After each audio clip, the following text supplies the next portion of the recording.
Well, I guess, are we live? We are live. We are right now officially live. We were almost late. I almost missed the time. I was sitting here paying attention to old shows and looked down and it was like flashing. Start time, start time. Well, I'm sitting here looking at my screen. I have that little live icon. It pops up there, and I don't see it for some reason. Yeah, well, I know we're live on YouTube because, well, I just got my email notification for it. It's been a busy, long day. I have sat in front of this computer screen staring at pixels most of the day. Well, I know, and you're being highly encouraging of me to do the same. So I guess I'm going to have Well, to get a set of glasses like you, right? Is that yeah, actually, I need to go have these checked. It's like I'm half cross-eyed now, looking at my screen. I hadn't had my prescription checked and changed, and I don't know how long time. well? Hey, we got a good show on tap tonight. We've got a ton of content, and we're going to span all over the place. I think, right? Well, I think so. We've got some kind of first church update. We've got a guest, Mike Echols. Now, he's been on the show before, but if I remember correctly, I think we had him on under the Louisiana Watch banner. And it's been, I don't know, a year or so since we've had Mike on, but he's always a good guest. And we're going to go in depth into the Charter Commission meeting. Also, I think you kind of went through some of the Cypress District meetings. So, the recent one that I attended, we may talk about that some. And, well, apparently, we're going to walk on water. Well, what would a Bossier Watch show be without us talking about Walk on Water? Yeah. And look, hey, it's highly appropriate right now because my front yard is a lake. Well, hey, did you see, or did y'all see? Thanks everybody for tuning in and starting to watch the show. Did you see where the Supreme Court basically put their foot down on Texas? Well, I wasn't gonna say they put their foot down, but they upheld an injunction filed by the government against Texas to enable the government to go and take Texas's, barbed wire fences down to keep the illegals out. So, the federal government, wait, let me make sure I heard you because I'm pretty tired. I didn't sleep very good last night and I've been staring at the screen all day. Did you just say that the federal government is going to now go and take down Texas's barbed wire fence? So Did I hear that? You know how Texas like kicked Homeland Security or the Mm-hmm. or the government basically out down there from guarding the border, which they haven't been doing, right? And Texas said, "We got it." And Right. so they Yeah. started putting up barbed wire and stuff, right? Mm-hmm. Yeah. Well, the government apparently appealed to the Supreme Court for an injunction to block Texas from denying the government from going in and taking their fences down. Okay. Now, some people say that the government's just they haven't heard the case yet, and they approve the injunction until they hear the case. They hadn't actually ruled on it, but by default of them, approving the injunction, that allows the government to go in and take Texas's barbed wire down. Mm-mm. So guess what? That happened yesterday. Okay, but wait, I got to ask you a question. Does taking Okay. down the barbed wire include taking down that deal that they put in the middle of the river with the little tumbler things on it and the, saw blades in the middle of it to chop up all the Mexicans and make tacos? Well, I'm not sure about that particular part of the fence, That and then it's a I little don't. inappropriate to say, but that's I, what some on the left are saying. Although Texas did put a set of buoys that literally roll, so when the illegal migrants try to crawl over them, they get dumped back in the water. well, I don't know about that one, but what I can tell you is you know what Texas was doing today? Were they at war with the federal government? No, they were putting up more wire. I mean, this could lead to like an actual skirmish. Well, I mean, the thing is, I mean, if a state can't protect their own borders, Right. and the government, who is supposed to, refuses to do it, or is intentionally not doing it, then I think the Constitution gives states the right to take some action. I think. Well, like I always say, um, the Constitution, as much as we would like for it to be, fairly stagnant, and the way it is, the Constitution is fluid. I mean, it's the whole reason we have the judicial system, and it gets interpreted, and the federal government's interpretation certainly does not always match up to what we think it should be, or states, or, pick whoever.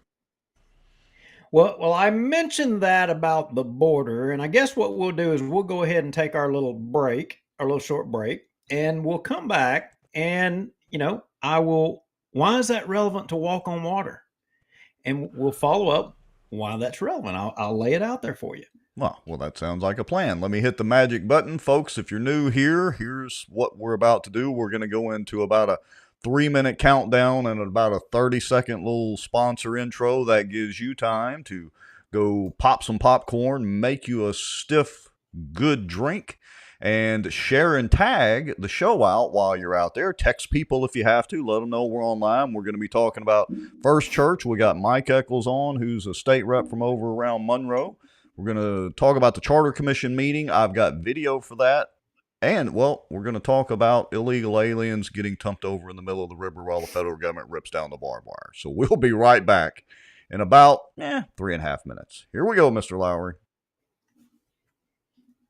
Knew a lot of the back office on the politicians that they think walk on water, they would be shocked. There's an old wound from a knife in my back that just is giving me heck lately, and it's just really irritating, so I have to kind of wiggle around a little bit. Well, I've not heard my name in stable or Baton Rouge in stable in the same sentence in a long time. And I titled it A Shot Across the Bow of the Good Old Boys. Just, they feel helpless, they don't feel heard, they have nowhere to turn. Some Republicans as well believe that government has the answers.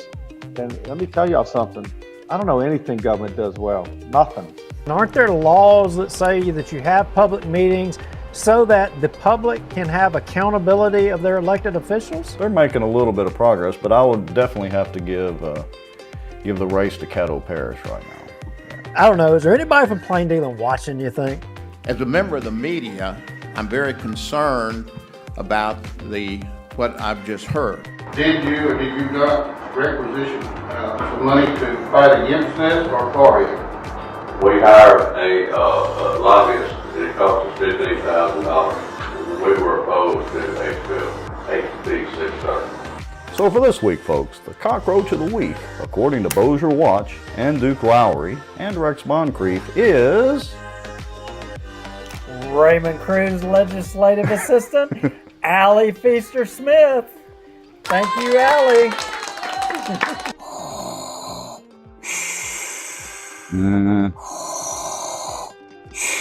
Well, I'm not thinking Star Wars at all. I'm thinking zombie apocalypse. No way. It was not David. You know it wasn't David Montgomery. David ain't going to jump off in there with Chris. He ain't going to do it. He'd as soon spit on him as he would even look at him. Man, this is a Mickey D's Krispy Kreme week. Didn't you know? Who's paying y'all? And if you're driving on the roads, are you safe? It's on the road, yeah. Well, I know you're on the road, but I mean, is this all folks coming from the border down there? Yeah, it's going to border. It's actually going to Mexico and buses. Doesn't mean they interpret it the same way that I do. For instance, the Second Amendment. I take it very literally. That's been interpreted different ways in the court system all the way up to SCOTUS. Yeah, that's only going to cause more division that he claims he doesn't want to cause. And it's only going to cause more suspicion. We're still right now combined on both pages and YouTube at 264 people watching. That is amazing, folks. Coleman Project, the Walker Place deal, through conscious, shocking action. The purpose of their actions was to stop plaintiffs, being the Ewell, Coleman, and associated groups not, from developing Walker Place. But here's the key thing, which in turn would enrich sitting city council members Scott Irwin and David Montgomery Jr. You hit the button? Does that mean that people are seeing us sitting here talking and chatting? In theory, it's an every week thing. We got to double check and make sure it's like a miracle any of this actually works. This Bossier Watch live broadcast is brought to you by the Outdoor News, fishing and outdoors for our area, Acadiana Mortgage, over 23 years in the mortgage business. Pelican Training and Consulting, Smarter Geek, making technology easier. And the many supporters, donations, and folks sharing information and watching out for Bossier. Now, grab your popcorn and a drink. Here we go.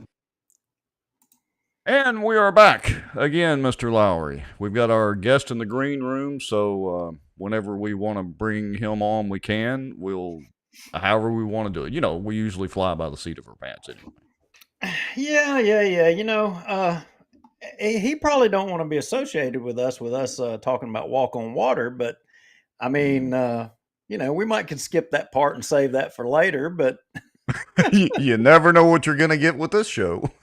You never know, but hey, we do need to come back to the first church. We do need to come back to walk on water. I mean, look, he, you know, I'm gonna give him a little bit of a pass here. I mean, it ain't like he's got an easy job, but the fact of the matter is, and I'll say this, just today, there's this new video going around on Twitter, right?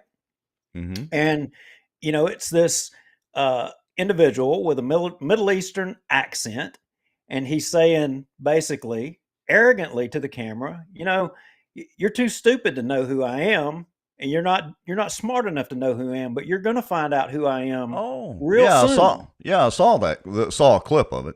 Well, I got the link right there in the notes if we want to show everybody what we're talking about. Yeah, is that the We Are the Woke link? It's the first one under Walk on Water. First one, all right. I think, well, I think it's this one. Yeah, it is. All right, so hold on a second here. I'm a little slow this evening. Bear with me. You're in that habit of not looking at the notes. I know what you're doing. Well, yeah, it's only because I'm scrambling, pushing other buttons. That's the video you want, right? Yeah, and this is why this is important and the point I'm going to make. Play that video and listen to what this individual says. Okay, here we go. By the way, if you are smart enough, you will know who I am. But you are really not smart enough to know who I am. But soon you're going to know who I am. Very easy. Wow.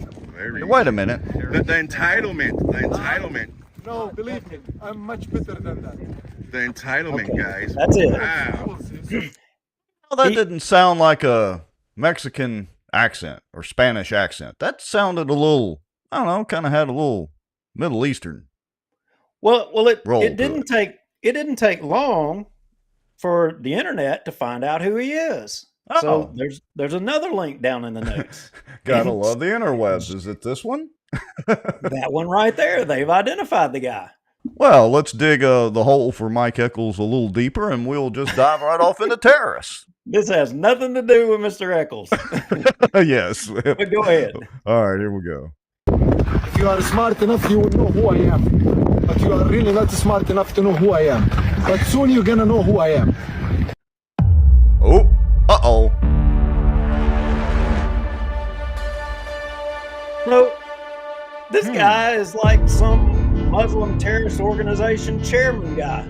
He just got out of jail in January, and here he is at our border, walking across the border and saying, you're going to know who I am real soon. All right, so let me go ahead and pause that, and let me give everybody the warning. If we get kicked off of Facebook, we're on YouTube and Twitter. If we get kicked off of YouTube, we're Facebook and Twitter. If we get booted, we're not going to stop and start the show again like we have before. We're just going to keep rolling, so you have to figure out what platform we're on, since Duke is again trying to get us kicked off. I'm doing everything in my power, and I've been successful before. I know that I can reclaim that title again. But look, here's the thing, and this is why I bring this up about Walk on Water.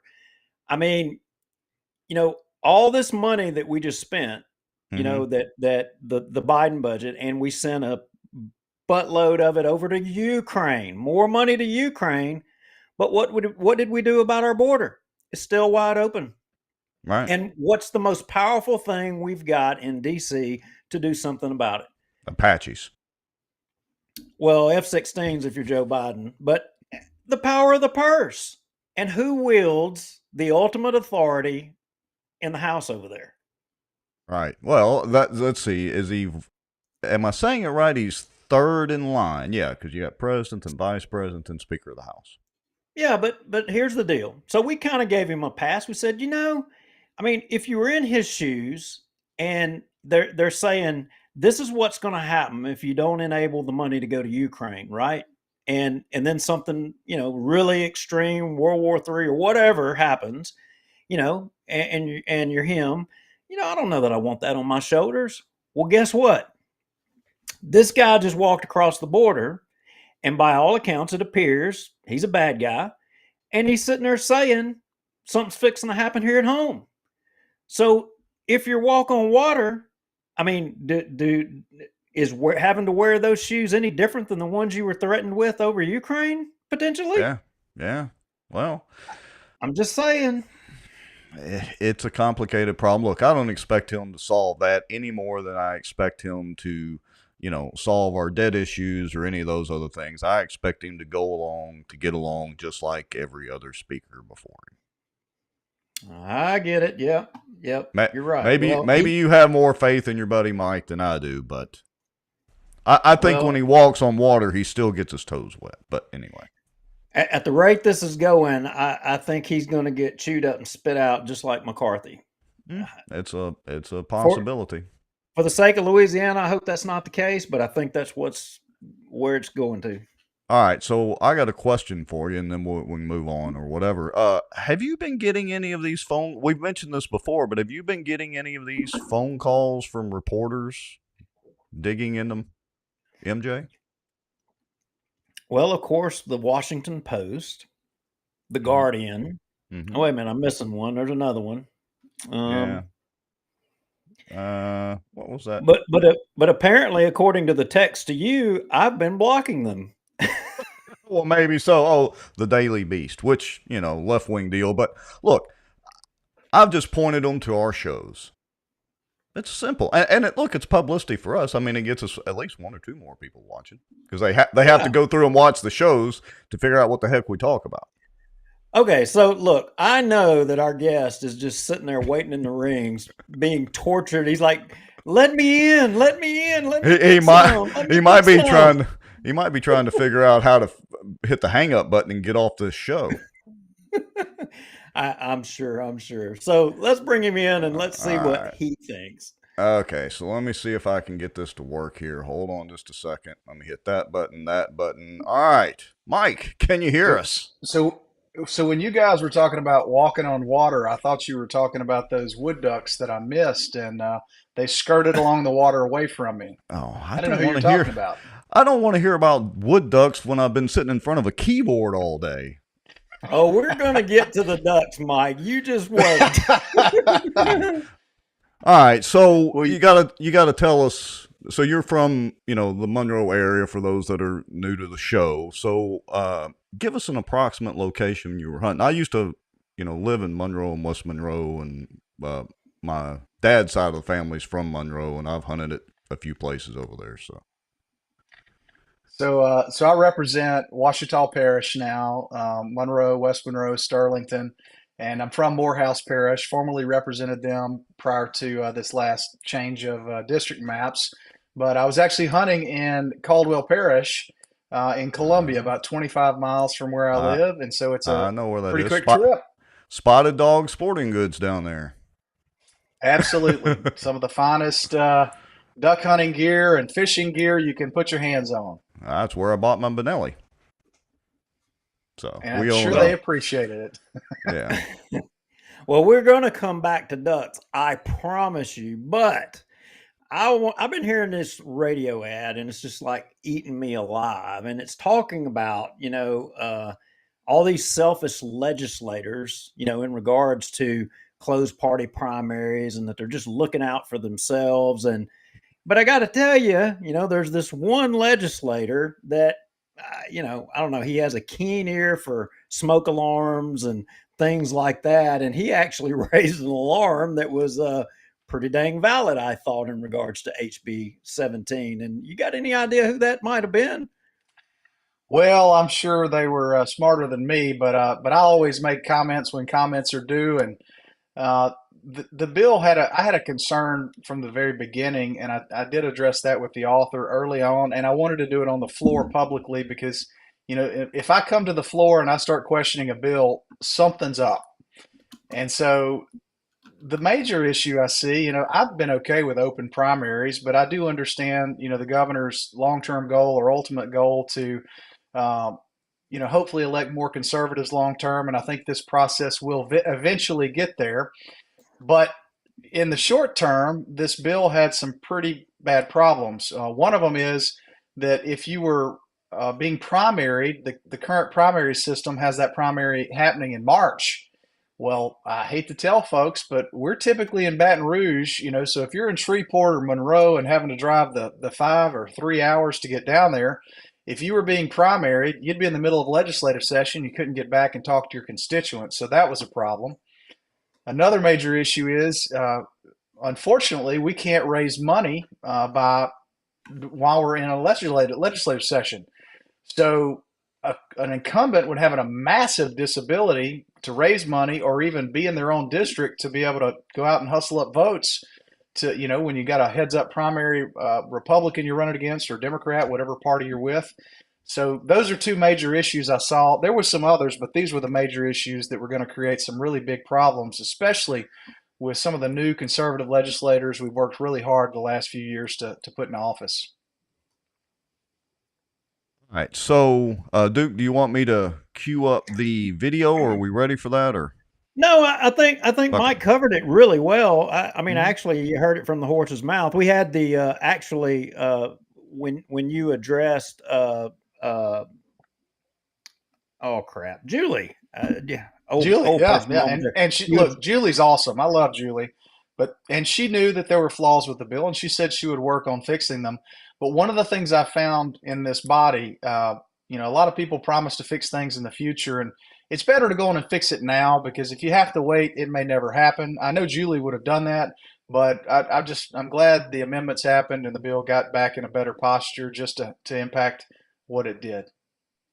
Now, Julie, I got to tell you, like, I watched a lot of these before, and you would disagree, and from your experience, Julie took a lot of questions, not just that day, but in the preceding days, and I almost felt sorry for her. But at the same time, I'll tell you, man, the respect level for her, because she was taking it. That was what debate is all about, from my opinion. Is that the way you see it? Oh, absolutely. From committee and then on the floor, she handled the debate really well, very even keeled, handled the questions, and even the individual questions that she handled off the floor. She was always respectful. She was always ready to try to find a solution. And whether it was now or in the future, she's a great legislator to work with, and very, very common sense and practical and easy to work with.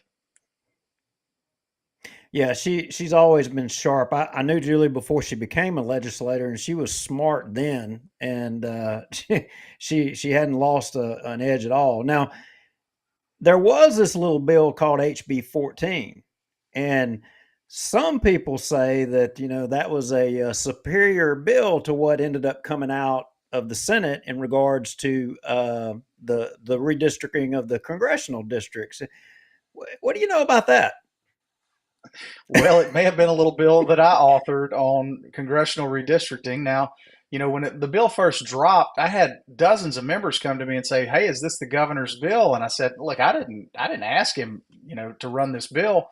I just wanted to come up with a common sense bill that met the judge's order, which, look, this is a leftist liberal judge that's advocating from the bench to, put in a district that is highly gerrymandered or would potentially highly be gerrymandered. And so I tried to come up with the best potential data relevant bill that I could that didn't gerrymander a district. Little did I know I was probably in the minority on wanting that.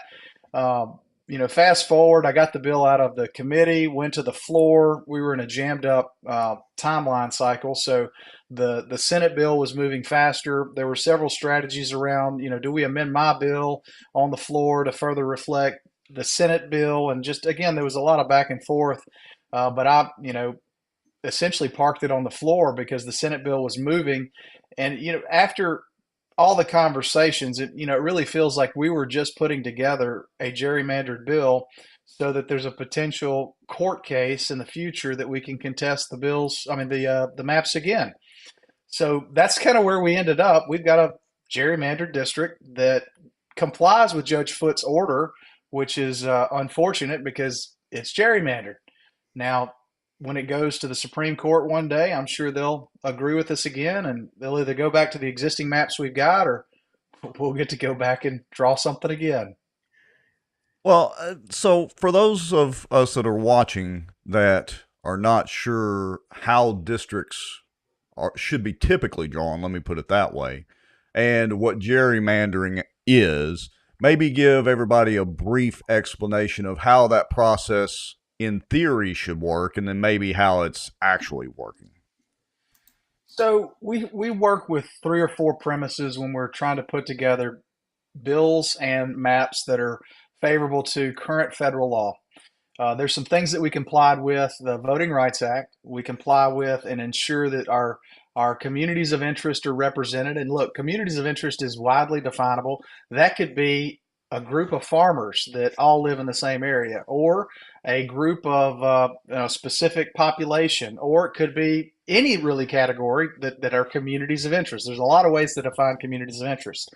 And then your areas have to be geographically concentric. So we're following all these 3 measures and many other things to try to make these things look reasonable on paper. So when you do this, the ultimate goal from the leftist judges and others is to make sure that you can get a majority black district. That's what their end game is to get a majority black district. Not a majority minority, but it's been very specific on the record that they said they want a second majority black district. So if you look at the data and then of course you spread out black population around Louisiana, it is not concentric. It is not geographically aligned where you can get a majority black district that doesn't look like some goofy structure on paper. When I drew the district, they're trying to get you a black voting age population of 53 or 54% so they can give their black candidate the best and highest chance of winning. Well, when you look at how it's dispersed all over Louisiana, Congressman Carter has a concentric district where communities of interest and geographic locations all tied in nicely. But the rest of the black population, it's not like that. It's spread out all over. It's wedged into white and other minority populations. So when I made my district map, it was compact and concentric, kind of to the left of where Congressman Carter's district is. But to get my numbers, I could never get over 49 point some odd percent. There was no way I could make the map where that black VMAC number would be 50, 51, 52, 53%, which is why you have to gerrymander to be able to do that, which again is why I think that maybe we'll end up in court again, and those won't hold up to Supreme Court muster as they didn't 20 years ago.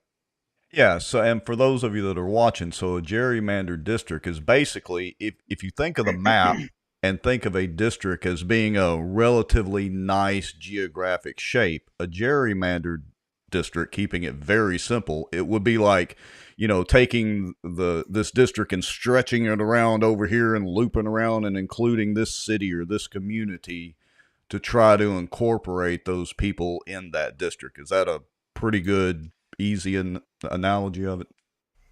It is, and part of the rules we live by in redistricting say that you can't just district based on race. So we have it's kind of an oxymoron that you're having to do it from a race-based perspective, but then you're not supposed to do it from a race-based perspective. However, this judge had given us these BVAP numbers, these black voting age population numbers that we had to meet, which again were statistically impossible without gerrymandering. So this is why you see the map that we have today. We were kind of caught in a catch-22, and if we didn't pass a map this week and quickly, then she could redo the whole map and then totally goof up.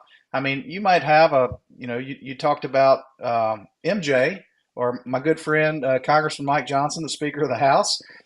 You might have a district where she draws him in a district geographically that's so gerrymandered and so race-based that he couldn't win his own district, which could have huge national implications.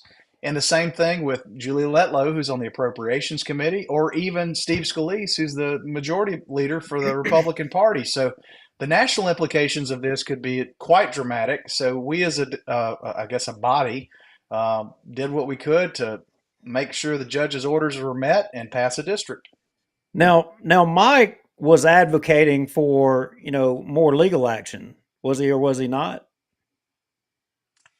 I saw his press release. All I can Okay. tell you is he sent out a press release. Well, he is a constitutional lawyer. Anyway. And I agree, but I don't like hostile judges implementing their will. A one-person legislature essentially implementing their will overnight. And so we tried to comply with the judge's orders, and we did that. But I think long-term, that order will have to be overturned because it is what I would perceive to be a gerrymandered district. But hey, I've been wrong before. I'm a legislator, and we get things right at least a third of half of the time. That's a good percentage. Well, from the standpoint of the two issues in the legislature, those were the ones I wanted to cover. And now, there's two more things. One, the ducks. We're getting to the ducks. Now, that's the most serious. That's the real topic. The most important thing. Yeah. Hey, what's Friday Ellis looking like over there? He's doing a great job. He has made significant strides over the last, and he's only been in office for 3.5 years, so he's only been in there just a minute. And when he was sworn in, he literally won his race, and the next week they swore him into the office, so it was ready, fire, aim for him. But he's made major improvements in our infrastructure in Monroe and this area. He's done huge things as it relates to some new commerce. We have a new Amazon distribution center that'll be breaking ground soon, and several other economic development projects. So, with the amount of work he's done, hundreds of plus millions of dollars in infrastructure, I'm hopeful he can win that race again, and I think he can. He's really endeared himself to all parts of Monroe, and I'm optimistic he'll be our mayor for the next 4 years. Interesting. Okay. Duke, I am queuing up our next thing, screenshot. So whenever you're ready, I'll switch screens. Well, let's just go ahead and let's have at it, and we'll fire in the hole. So there we go. What is going on right here? Well, you see, I have my Perlis crawfish shirt on underneath my hip waders, and that is me out trying to find the wood duck I've just shot at 3 times, and he is somewhere running away from me. And so I'm on the assault. Well, I'm thinking you got your AirPods in. You're listening to a little bit of Enya. You got your shotgun in hand. And that duck's gonna lose. I'm listening to Enya. So look, I forgot my ear protection, and I reached in my pocket. Uh-oh, did we lose him? No. Oh no. Come back, Mike. All right, he'll be back in a second. Technical difficulties. I bet he got a phone call or something. May have. So he was this afternoon, guys, before the start of the show. He was out in a little rice field getting him a duck hunt in, and sportsman's paradise. He was getting some. I'm happy with it. You can go to the next picture. Yeah. And the result of his hunt, I mean, they had a good evening. Now those aren't all of his.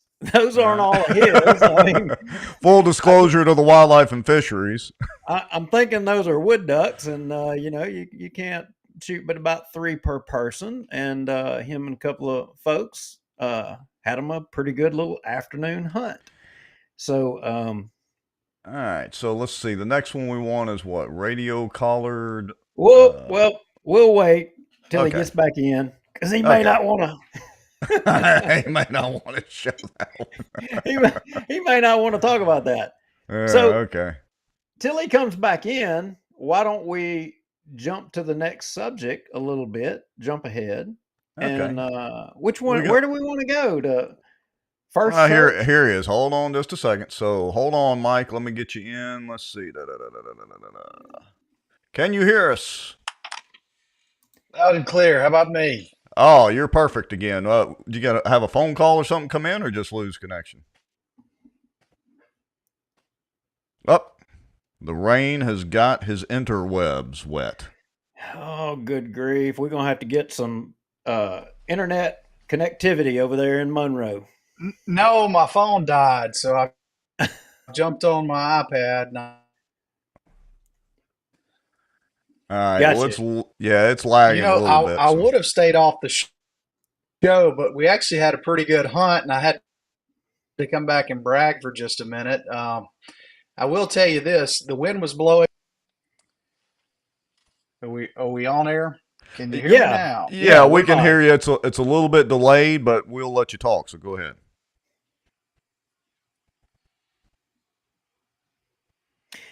Yeah. Okay, no, I was just saying that we had a good hunt, so I had to try to get back on air to at least Technical difficulties, folks. A live show. I'm logging back in on another. Okay. All right. Just a second, and I'll have you back in. Let's do this. Are you back? We are back. Can you hear me? Oh yeah, that's coming in good now. All right. So yeah, I just had to get back online with you guys because we actually had a pretty good hunt, and so it was a fun day. It's my last day to get to duck hunt this year. A lot of wood ducks, a lot of mallards. So we didn't kill any mallards. We just killed wood bucks and teal, but they were there. Yeah. All right. So let's turn this into a serious conversation. So how was your duck season overall? Terrible. Absolutely terrible. We did not have good ducks until there was a hard freeze about 10 days ago. And after that, it was epic. Every hunt we've gone on, we've seen, thousands of birds. So if we could freeze Arkansas and north sometime in early or mid-November, that would be perfect. So are you saying, all right, now you're a conservative Republican, are you saying that climate change and global warming is a real thing? I'm saying that it's not cold enough in Arkansas, and I'd like it to get cooler faster. Or delay our duck season to where we start our duck season in Louisiana about December 15th.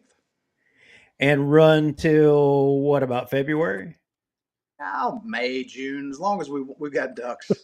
As long as we got ducks, shoot them. Well, I think between December 25th and January 1 is when Missouri and those states kind of start shutting their season down, I think. And I hear that a lot of people saying, well, we need to push the season back late. And I hear a lot of people say, well, it's because, the food up there is rotting away and there's no longer any more food and their seasons are closing down. They're pulling the water off their ponds and now they're finally coming on down here to us. What do you think about that? I don't think that's it. I think they got cold weather. The ducks couldn't eat anymore, so they came south.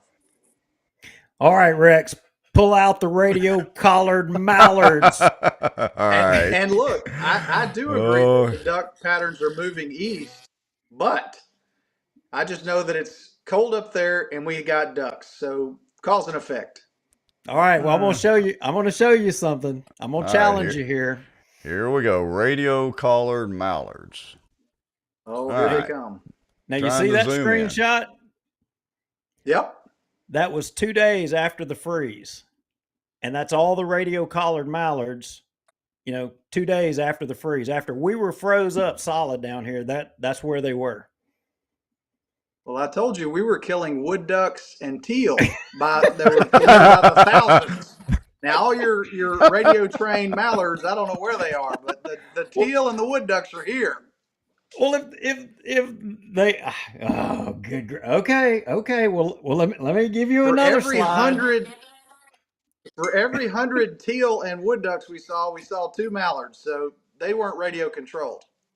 I hear you. All right. Well, let me challenge you again. I'm gonna give you another, in which you'll believe this one. Let me give you another cut here that I got. All right, here we go. Now that's Louisiana. Can we throw in a E equals MC square and a pi and a root that we can do some division on? There will be a test after this. Well, let me just tell you, this chart right here and the one that I have afterwards. Now, I didn't have all this ready for you. I already just had this, but you showed show me you were. Is this I when didn't even Nancy know. Pelosi took the speakership? I Duck didn't hunting went even. bad. I didn't even know you were a duck hunter. But look here. This is a peer-reviewed chart. By a PhD. Good up until this year, and that is Louisiana and the Midwinter Survey. And it don't I look had a so bunch of hot for PhDs Louisiana. tell me that the COVID vaccine was good for you. So I'm going to have to question some credentials here, but you can keep going. I'm just saying, it seems to be there's something in the mix there. That's what you see what Louisiana historically was, and you see what we are now with mallards. I mean, and obviously somebody flipped the switch on global warming in 1999, it would seem. But I don't want to take just one species because that would be cherry picking. Go to the next one, Rex. Oh Lord, here we go. Look at our gadwalls. That's a Louisiana species right there. So I got to kill gadwalls. They flipped that switch in 1999, and the PhD looking at the numbers says, "Oh, there's something to this." There it is, right there in black and white. I'm going to go out on a limb and say you're about to say something next about Ducks Unlimited and a few other things. Absolutely not. Absolutely not. I'm not throwing rocks at anybody, but what I am saying, and I'm okay if you throw rocks. If it's global warming that you're blaming, then okay, I've got a few other things for that category. Well, no, I'm fixing to now show you a chart that I am gonna lay the blame, and go to the next one, Rex. All right, here we go. Right there, that one right there. Now, what you're looking at there is EQIP, CSP, CRP, WIP. That's all your EQIP programs and funding levels. Since 1995 to current day. And if you'll look, and you may already know the answer to this, I know the answer, but Louisiana and Arkansas, we're sitting around to the tune of, 500 million. And all the states north of us have all been getting in the billions. And, somebody has to ask the question, why is it that Louisiana and Arkansas, why have we been getting screwed in all these other states? We're getting millions and they're getting billions. And, I think it's probably because a lot of those states have dedicated funding to their wildlife and fisheries and to their states and to these programs. And, here we are, Louisiana, we've been the biggest supporter of sending money to the breeding grounds up there. And, what do we get in return? These other states aren't sending what we're sending, but yet they're sucking up, they're taking their money, putting it into their own state, and they're getting all of this matching money from the federal government, and we're not. We're helping prop them up. So the Oklahoma Wildlife and Fisheries budget is $78 million in its last fiscal year. Ours is in excess of $100 million. So that's not it.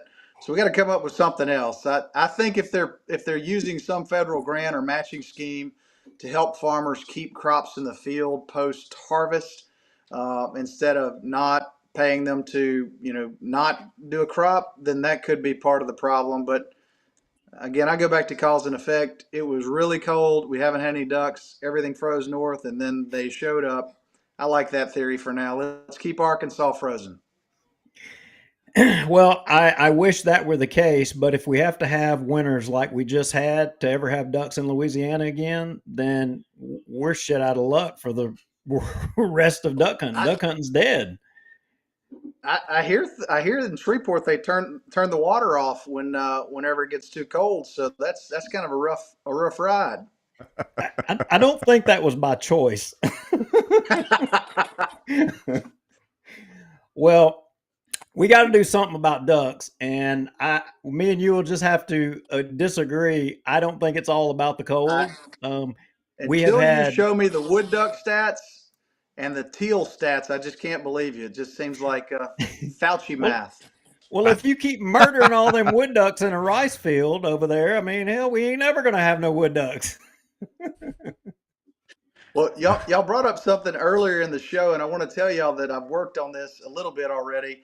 The gentleman, the Middle Eastern gentleman who's a terrorist and that's going to do something bad. In 2023, I ran a House concurrent resolution that requested the Governor's Office of Homeland Security Emergency Preparedness provide a monthly joint report to the legislature on criminal activity, drug use, fentanyl deaths, illegal immigration statistics to Louisiana, and then other things dealing with customs, as well as anything that endangered specific threats to its citizenry.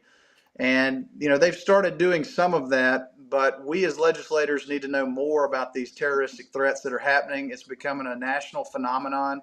The Biden administration has been an absolute disaster for domestic security. Our people are in peril now, and we got to have as much data as we can to work with local and statewide law officials.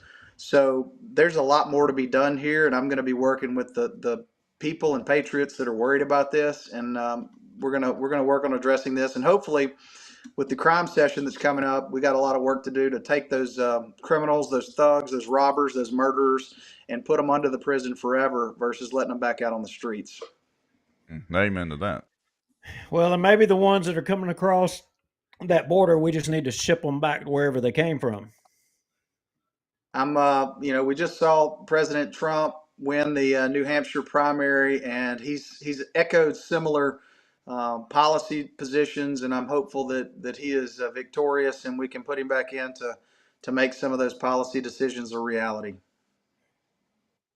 You got that right, brother. Well, I'm not going to beat you up on ducks no more, but you started it with all them wood ducks rubbing it in our noses. No wood duck stats, no reality. I got to see the wood duck stats. I just want to know what reality Duke is in when he thinks somebody from Monroe doesn't like to duck hunt, or from the Monroe area doesn't like to duck hunt. Well, I did have a Thomas Presley hairdo, so I could understand the mistake of thinking that I didn't duck hunt. But I can pick on him now because he's a senator. But he's a good buddy, and I even texted him from the field today to brag, and he said, you're wearing a polo shirt, duck hunting. I'm proud of you, and I agreed. So it was a good hunt. It's the new age duck hunting. What can we say? Oh, he's one of them Pump 7 guys, no doubt. I hope I just win the cockroach award tonight. I got defeated by Raymond Cruz the last time I was on your show, but I've tried to give it my all tonight, and you've gotten personal pictures and stories now, and so I'll have plenty of stuff for the Beast and the Guardian whenever they reach out. Yeah, we'll put you in the running for Cockroach of the Week. Everybody, you've heard that, so y'all get your votes ready. Put Mike's name down. He is one of the applicants for Cockroach of the Week. Yeah, absolutely. An honor that I would carry with me from this day forward. Thank you, gentlemen. Right. Thank you, Mike. Appreciate it. Have a good one. Y'all too. See ya.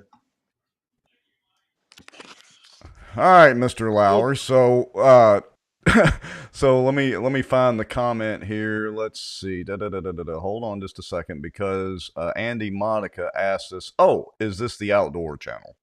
I told him we were slowly morphing into the outdoor news. It's a slow and gradual thing. We don't want to scare everybody off and do it all at once there, Andy. All right, Ferris, I'm going to have some more conversations with him about ducks before you can go nominating to vote for him for anything now. I mean, I gotta hold the line here on the ducks. I mean, he's over there murdering all the wood ducks and won't acknowledge that he's for global warming or against it. I was trying to get him to say, hey, I'm with Biden and them.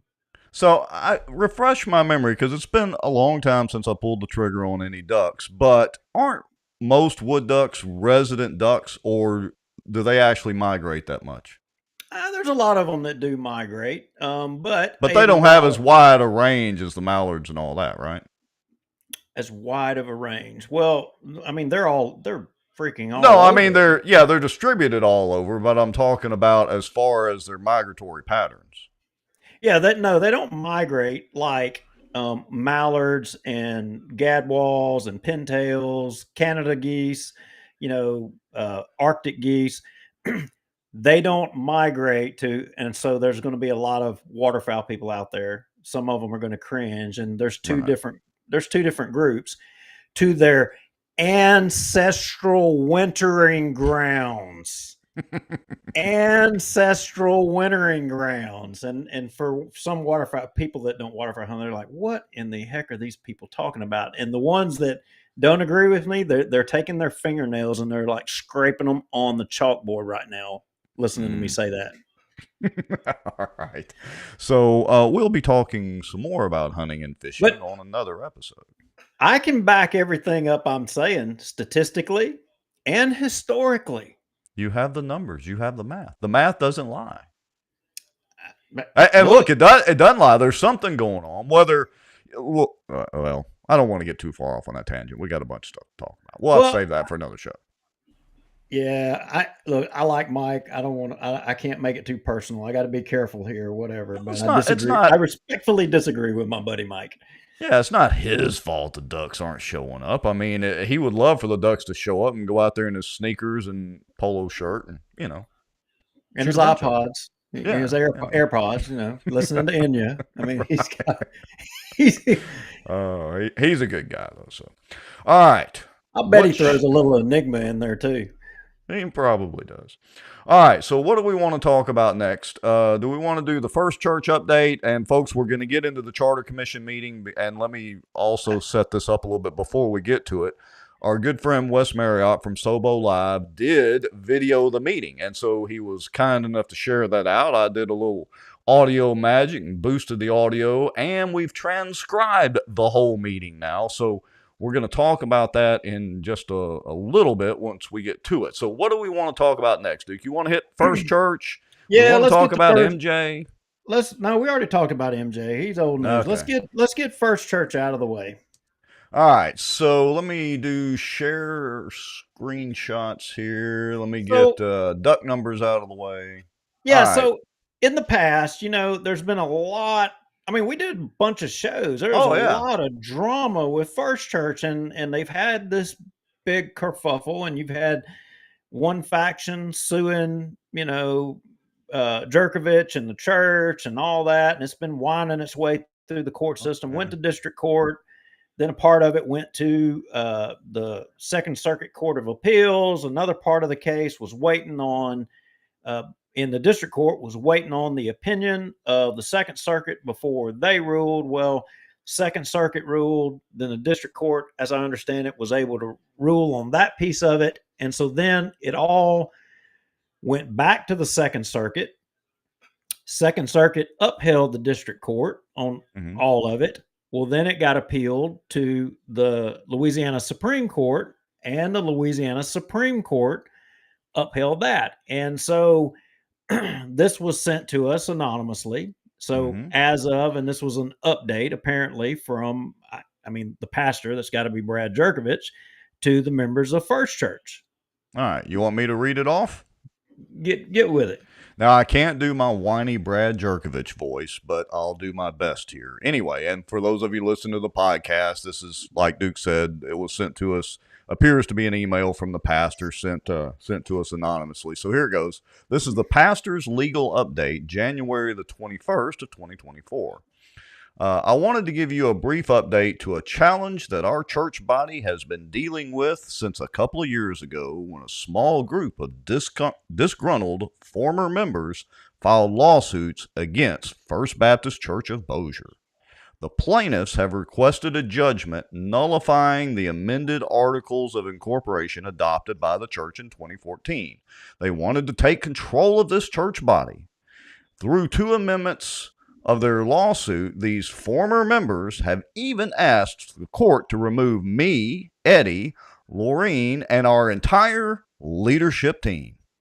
The plaintiff's claim against our Articles of Incorporation was dismissed by the district court in June of 2022. The Louisiana Second Circuit Court of Appeal subsequently affirmed the dismissal. The plaintiffs then asked the Louisiana Supreme Court to review the dismissal, a request that we opposed.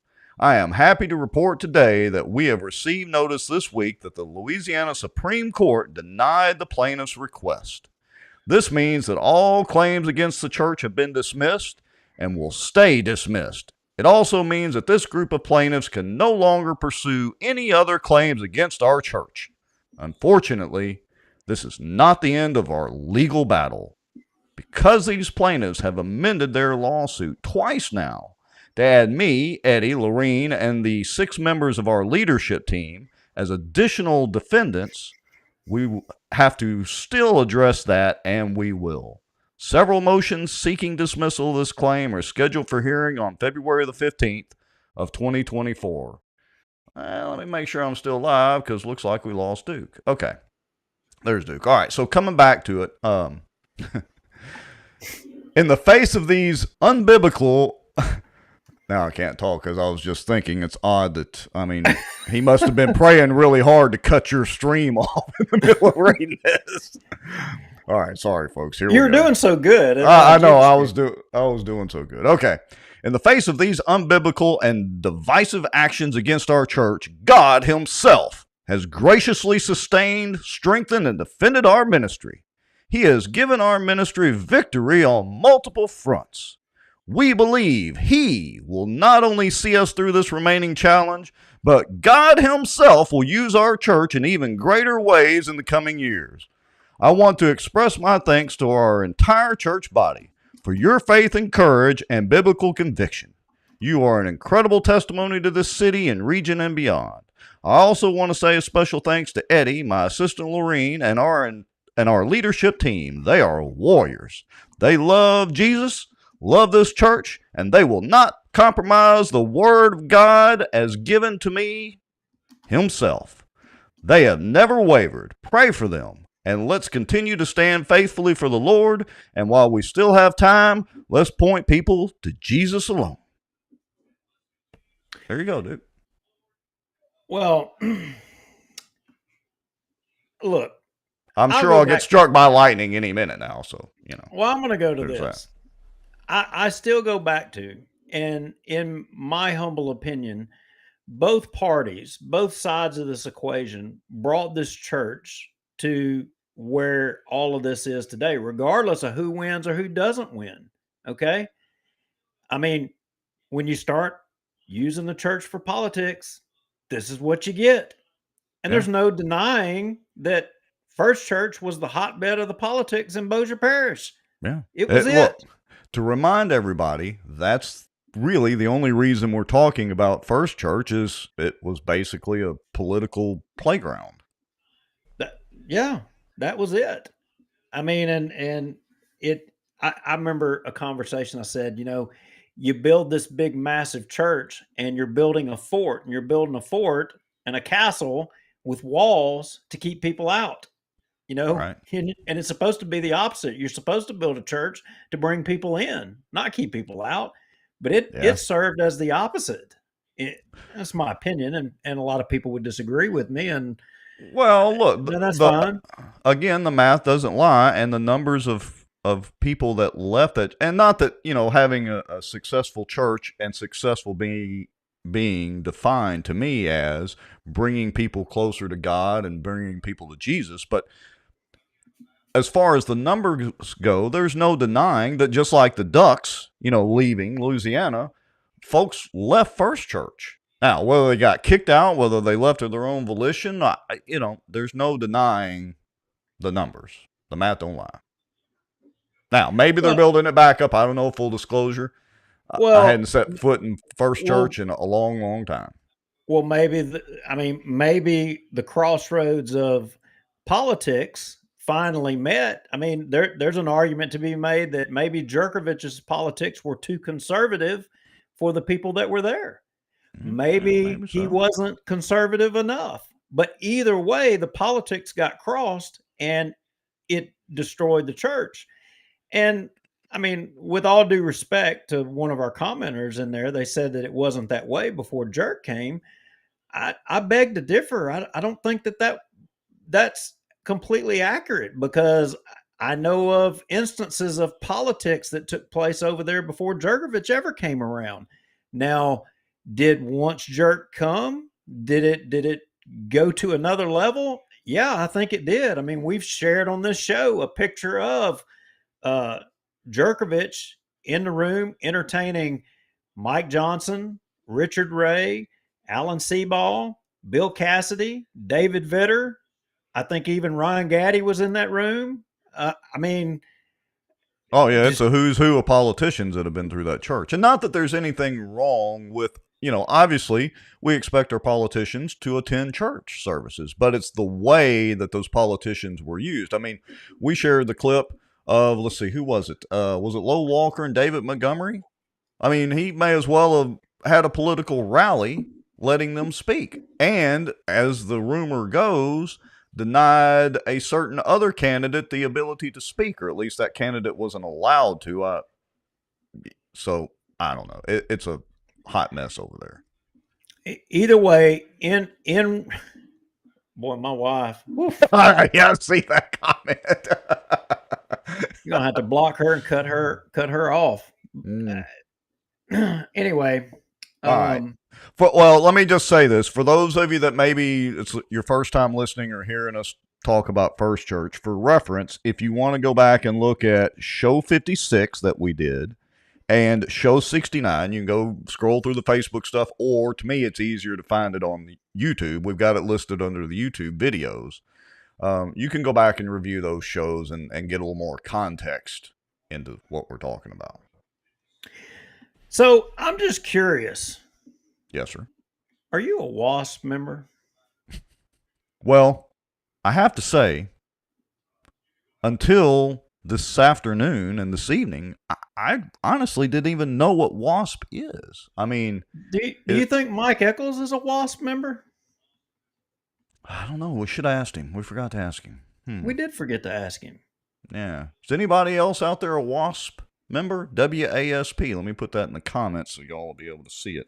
I guess I need to put periods. Let's see. I mean, there's like 125 or 6 of y'all out there watching. I mean, we're just wondering how many of y'all are members of WASP. Yeah, we really want to know. We'll give y'all a minute. We'll give you a minute to answer in the comments. I'm just curious how many of y'all are members of WASP. Yeah, and even more specifically, those of you that are watching that might have been at the Charter Commission meeting, are you members of WASP? And trust me, this will all make sense here in a little bit, folks. I'm thinking there was definitely WASP members at the Charter meeting. No doubt about it. I don't have any question in my mind.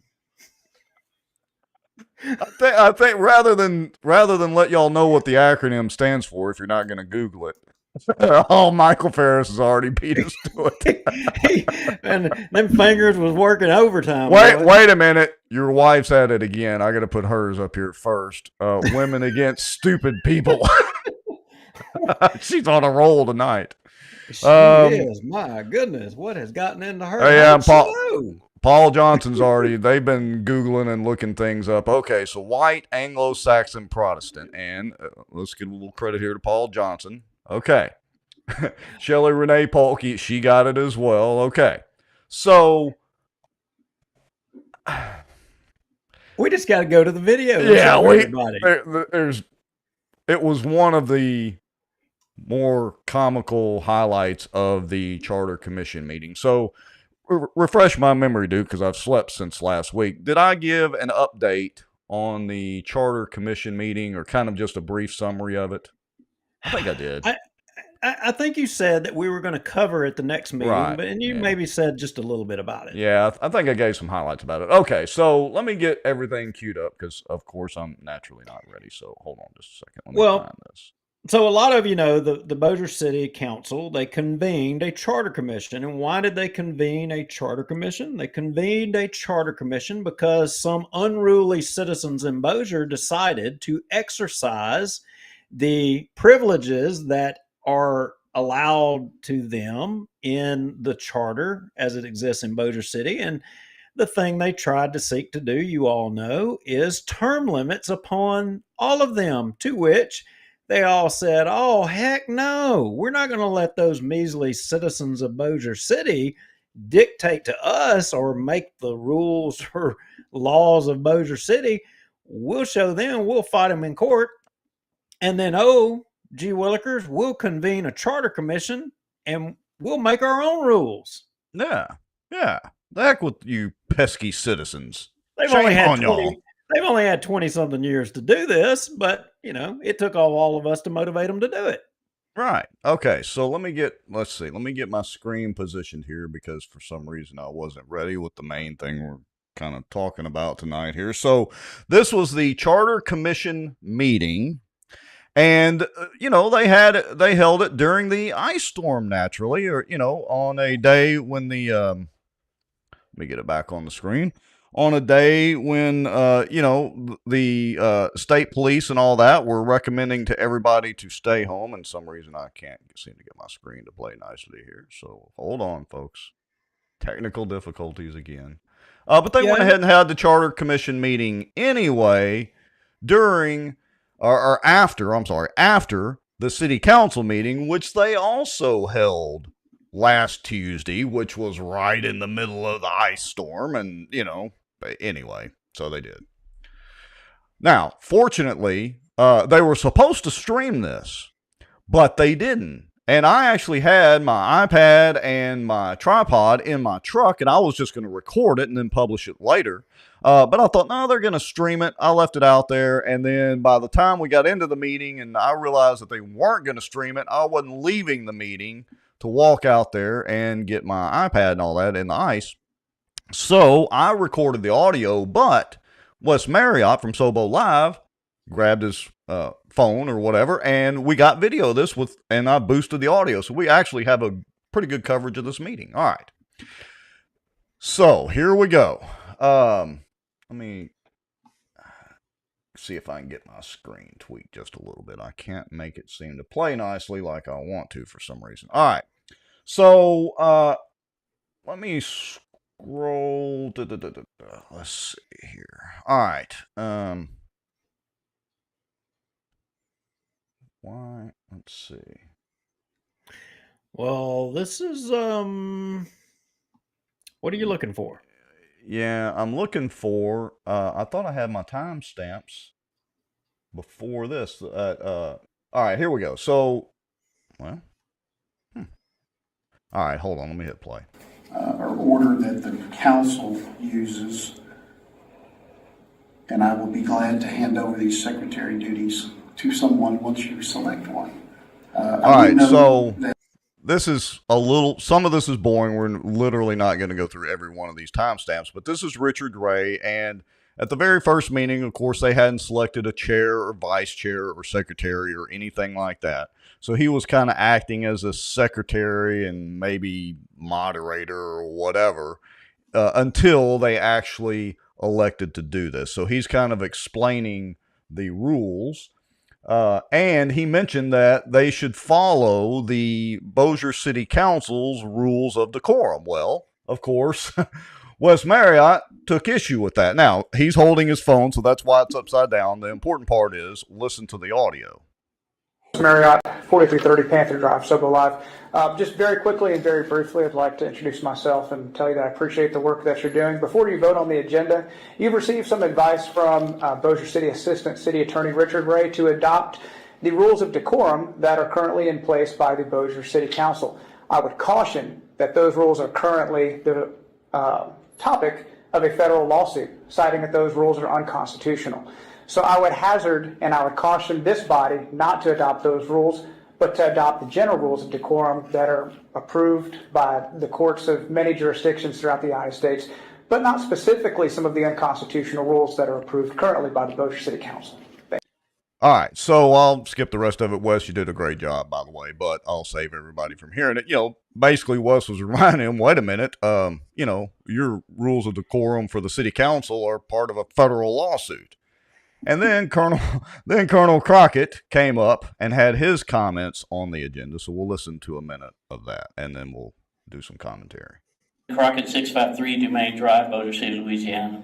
Now, I am also excited. I've read your resumes that were provided by the city, and of course, y'all are esteemed. Some of you people, I know, some I don't, but I'm very proud that y'all are doing this. I feel like it's really important. I believe also that, is it you that have a master's in public administration? Yes. Excellent. Yeah, Listen, I do too. the colonel there buttering him up. Forms of government, basically, we have, they call it a strong mayor government, but they actually they keep taking power away from the mayor. I think those are issues that need to be addressed by this group. I'm going to stop it for a second. So, Colonel Crockett, if you're watching, and Wes, you were at the meeting too. Are you a WASP member? We need to know. Oh, he's got WASP written all over him. He's probably a card carrying member, and we just didn't know it. All right. Probably so.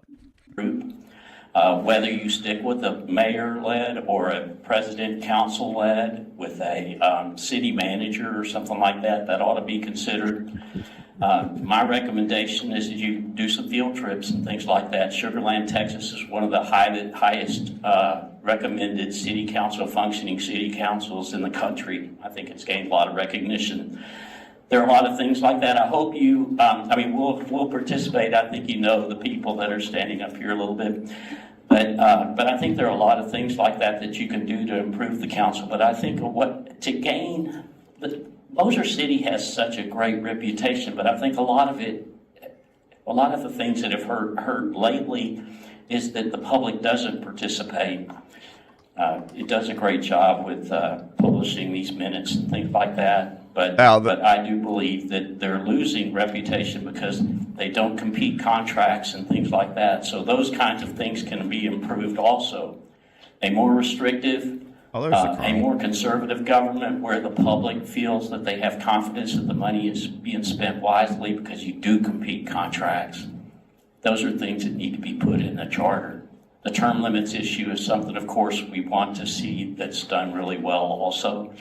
But obviously, I don't think we'll ever forget the date of birth from 1803.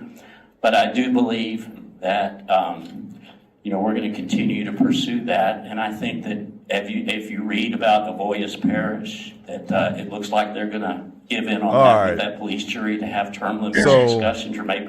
He'll get up here in a second. Colonel, I got to ask you, since you just logged in, you may not have seen the message yet. We have to know, are you a WASP member in good standing? We need to know. All right. So after the colonel speaking, that obviously, I don't know, it took a toll, I guess. Well, it did. So, of course, Richard Ray's got his little comments. So I think he talks right after this. So I'll go ahead and play it for a few minutes. And on the approval agenda, are there any comments from the commission? I would think, Robert, if it's appropriate that we just, for our own well-being, that we just follow General Robert's Rules of Order. If that's acceptable to the commission as we go through, I don't think we have to have special operational issues for us as a commission, and unless somebody is just opposed to that. Is there a time limit for people who comment? Wait, did you hear that, Duke? Wait a minute, what? Your favorite person speaks. What? Okay. Did I hear that correctly? Let's go back. Folks, did y'all hear that? Listen closely. This is none other than the infamous Juliana Parks, who may be in the running for our Cockroach of the Week, the first one we've done in a long time. So listen up again. Here you go, Duke. Is there a time limit for people who comment?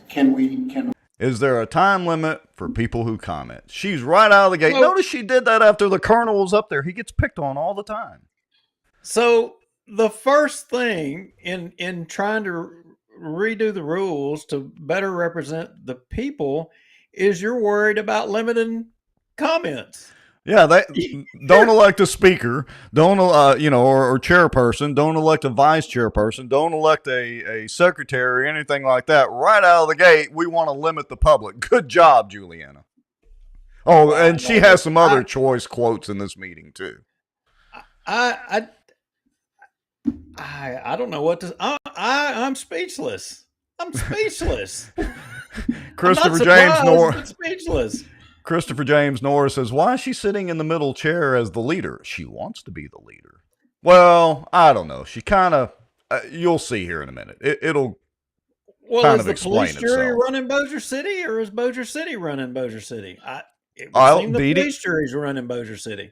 Dee Dee White Clark says so. She's there, and the police jury, and she's counsel for the sheriff's department, and she's on the library board, and I don't know what all else.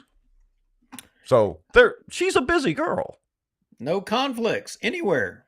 It's all on a clean. I mean, look, we're still waiting. Patrick Jackson on that AG's opinion, right? Right. Okay.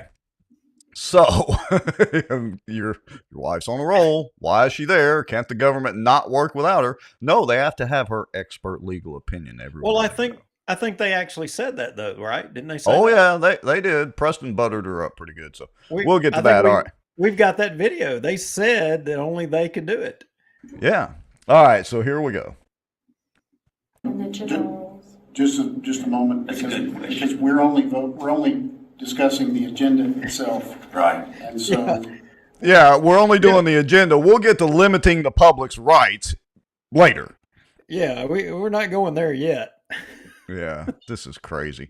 Now, I have to say, overall, the meeting, as they kind of got into it, I was very enthused about the meeting and had a good feeling about it. So I don't want y'all to think that this was just such a terrible meeting. It just started off with Juliana running off at her mouth. All right, here we go. yes, we have to follow Robert's rules as any meeting would. Well, all right, let me correct you, Richard Ray. Wait a minute. You don't legally have to follow Robert's Rules of Order. You can adopt any rules you want. There's even a more current set of rules than Robert's Rules that are based on Robert's Rules. But anyway, minor point. I'm just stating that if there are specific rules or bylaws that'll be adopted later, should you wish to do so, that will be for you in the future. Today, I'm just trying to get through this initial agenda. So we're on the item of He's just trying to get through the meeting, people. approving the agenda. Right. We have a motion on the table. Yeah, we have a motion and a second. All those in favor, say aye. Aye. All opposed, say nay. All right, the agenda is approved as published. Moving into new business, introduction of members and additional proposed procedures. I guess I'll start with my introduction, and we can just kind of move around the dais from me. All right. It's not Fast forward through all this. Yeah, I was going to say, I'll save y'all of having to listen to Richard Ray any more than we have to, but I do want to, because they do their little intros and all that, and so I will do this. Let me get this little deal up here, just so y'all know, and I know the video's a little small, folks. Again, I'm going to publish the whole video with the closed captioning and all that built into the video. As a matter of fact, it's set to automatically release at 9:30 on Facebook. But just so you know, of course, that's Richard Ray. He would be to our far right over there. That is Sandra Morhart. I believe she's the wife of Travis Morhart, famed CPA and auditor extraordinaire for most of the government entities. That is David Johnson, who probably is watching the show tonight, I would imagine. Great guy, small business owner. Yeah, great guy, great friend of the show. This is Lee Jeter here. He is the, well, I better not say that. We might get in trouble. He's a good friend of mine. He's a good guy, Lee Jeter. Of course, there is Shane Cheatham, former amigo of the Three Amigos fame, also former Bossier Parish School Board member, and whatever else he's done. Oh, he was on the pack too till he got tired of the pack. All right. And of course, Juliana Parks, Duke's favorite person. Now, let's listen, because we want to hear this one. Trust me. Let's listen to Juliana's intro, because she kind of threw a little shade our way. Oh, really? Hi, I'm You don't Juliana say. Parks. Yeah. I'm an attorney. I've been practicing for since 2006, whatever that math is, about 18 years. And the law that I practice deals with government entities and that sort of thing. So I can bring that experience to this position. I do live in Bossier City, obviously, to be chosen. And I moved to Bossier City when I left law school. Before that, I lived in Houghton, and I graduated from high school there. Married a guy from Airline, which is... Anyway, so now we live in Bossier City. Have two boys. One goes to Airline and one goes to Cope. And I look forward to serving on this committee. I think that something that I bring to the table is that I can ask the tough questions and make sure that we're thinking critically about this stuff. One of the biggest things I've learned since being elected to the police jury is that because somebody's the loudest doesn't mean they're necessarily the majority. And so I'd like to be careful that when we say we're speaking for the people of Bossier, that we really are speaking for the majority of the people of Bossier and not just those that tend to be the loudest. And so Now, I got to say, I was sitting in that meeting and ding, I got a text message from a city councilman. It was like, I think she was talking about y'all. What do you have to say to that, Mr. Lowry? Are we the loudest? I don't know. I mean, I don't know. You might be a little vain that she's thinking it's us. I don't guess she. I mean, look, she could be talking about Sobo Live. Yeah, she could be. She could be talking about Wes. I mean, he does get pretty loud and boisterous, and look, so does the Colonel. He's boisterous too. She's probably talking about Shane. She ain't talking about us. Maybe so, but let me remind you, Juliana, in case you were referring to us, that we get more views on our show within 48 hours than the number of constituents who actually voted for you. So I'm going to say that we represent more people around Bossier, or at least our views, than you do, Juliana. So there's that. All right. So let's skip over to Preston Friedley, because he ended up being selected as the chair. So let's get to know Preston in just a minute. I just wanted to point out that I see 3 WASP members, potentially 6. I just wanted to make that note. Well, don't forget Amanda Nottingham sitting over here to the left, but she can't. Well, I guess she could be a WASP member. Well, that would be 3, potentially 7. Yeah, she's sitting over there off screen to stage left. All right. So this is Preston Friedley right here, and that's important because he ends up being selected as a chair. So let's listen to Preston's intro. I'm Preston Friedley. I've probably been here as long as anybody else. I've been in Bossier. My father came here as military, so I moved here in 1970. Some of you know, for 20 years I was the president and the CEO of the Tourist Commission. After that, I owned the UPS stores here in town up until I sold them and retired. I do appreciate, yes, I do have a master's degree in public administration, undergraduate degree in government. I just hope that, as one of my professors used to tell me, I hope that we're listeners. If we don't get any further than just having nothing but public hearings and public input in this process, because I think all of us come in with a little bit of a knowledge of how we'd like to see government operate, but I hope that we can really open the door so that there's an obvious transparency in the operation of this commission, and that we can make sure that through public hearings and public input, everybody has an opportunity to voice what they'd like to see happen here in the future for Bossier. So thank you. All right. So that was Preston Friedley's little introduction. And to answer the question that Holly asked in the comments, yes, Richard Ray did ask them to do some short intros. So they're not just, throwing this out there. Okay. Then moving along, this was Vicki Whitman as well. And I think she's the wife of the city marshal. City Marshal Jim Whitman, correct. Yeah, I think so. And then the next one is Lisa Wilhite. Now, I may be wrong, dude, because she said in her intro that she was a transplant from South Louisiana that came up here in the late 90s. So I don't know if she's related to the Wilhite that was appointed to the Cypress District, or maybe married into the family. Maybe not. Maybe it's a different set of Wilhites. I'm not really positive on that yet. And then Amanda Nottingham, of course, is off camera. I think Wes did swing over towards her, but Amanda and Richard Ray are non-voting members of the commission. So basically, I guess, what do you call it? Ex officio members or whatever. Well, if I want to make another point for everybody watching here, and if you start your little pointer to the far left and work across the room. Okay. So if this lady, right there, if this lady is the wife of that Wilhite person who is now at the Cypress District, correct? Okay, so there's that point. Move to Vicky. Vicky and her husband are known to have done the fish fries out at the Cypress District and have been a fixture kind of out there at the Cypress District. I like Vicky, and keep going. Juliana, you know, she has been a fixture out at the Cypress District, in the role as a police juror, and while running for the police jury, she spent a lot of time out there. So she's got a connection to the Cypress District.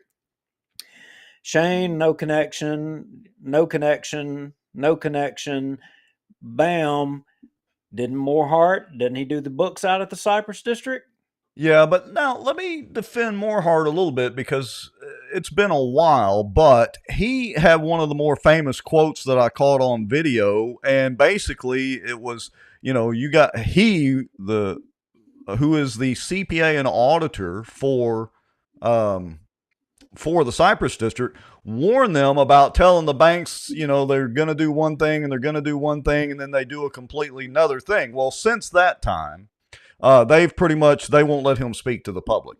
They have him when he's there addressing the Cypress District. They will not let him take questions. He must address the Cypress District commissioners only, and then he has to leave. Well, I'm just going to make the point that if that's correct, that's 4 of the members of this board that have a connection out there. What are the chances? You think that's all related, or is it just coincidence, dude? Just it's a mighty interesting coincidence. I see those things. I don't know why I see those things, but it appears before me. But anyway, let's keep going. Okay, so let's go to the discussion on the nominating of the chair. We'll listen to that in a minute. We may not go through the whole thing because they nominated Preston Friedley and selected him as the chair. Is there a motion to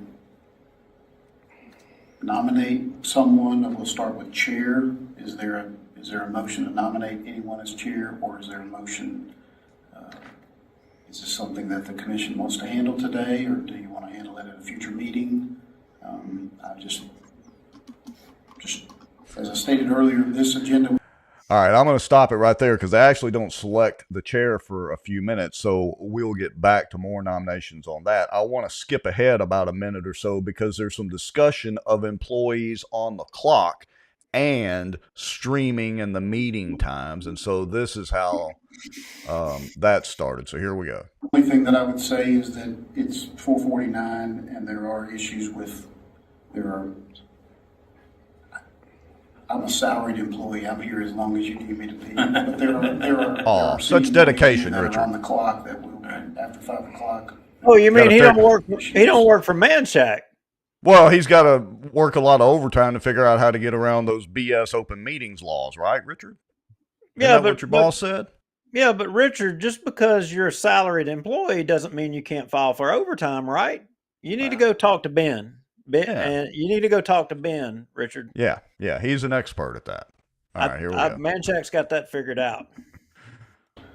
So my suggestion, if I may, respectfully, would be that if that's something that you need to do at a future meeting, then that may be better than taking a recess. And I would also want to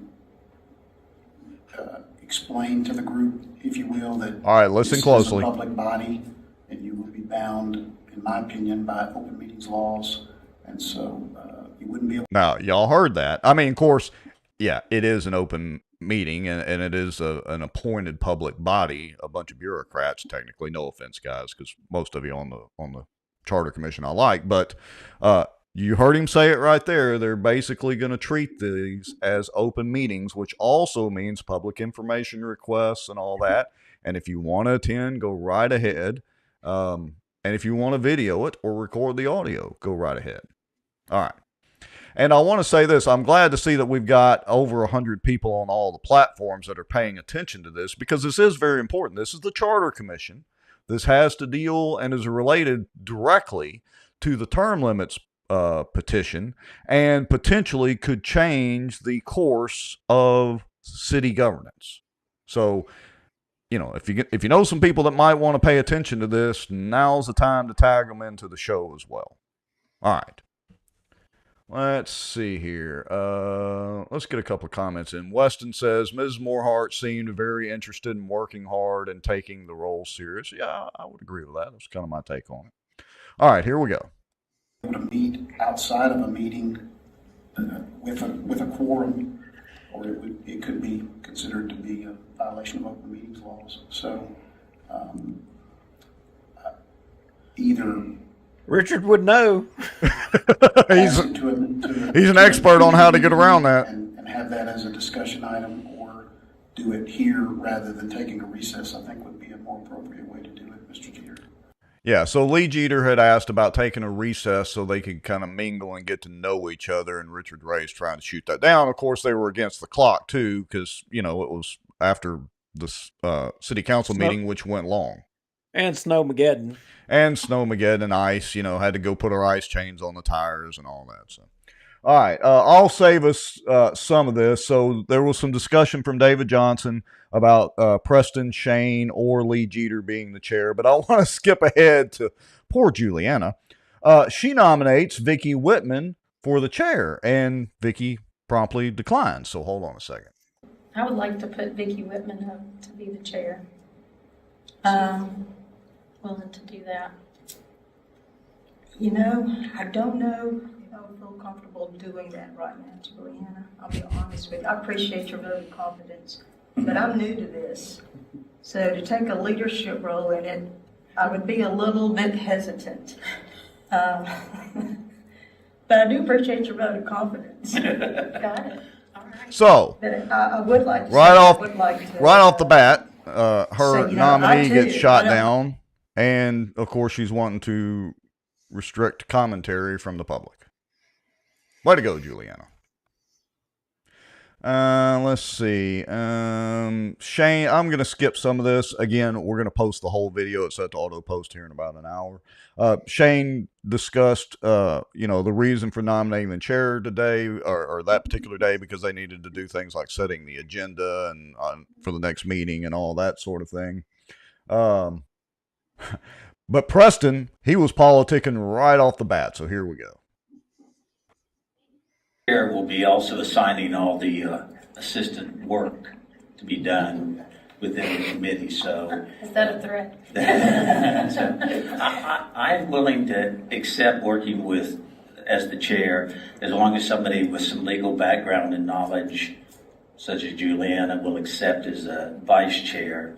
And then, since you already have secretarial experience, it seems to me, Shane, you'd be excellent as a secretary. I'm going to take Ms. Whitman's stance on that, and I'm not ready for secretarial duties.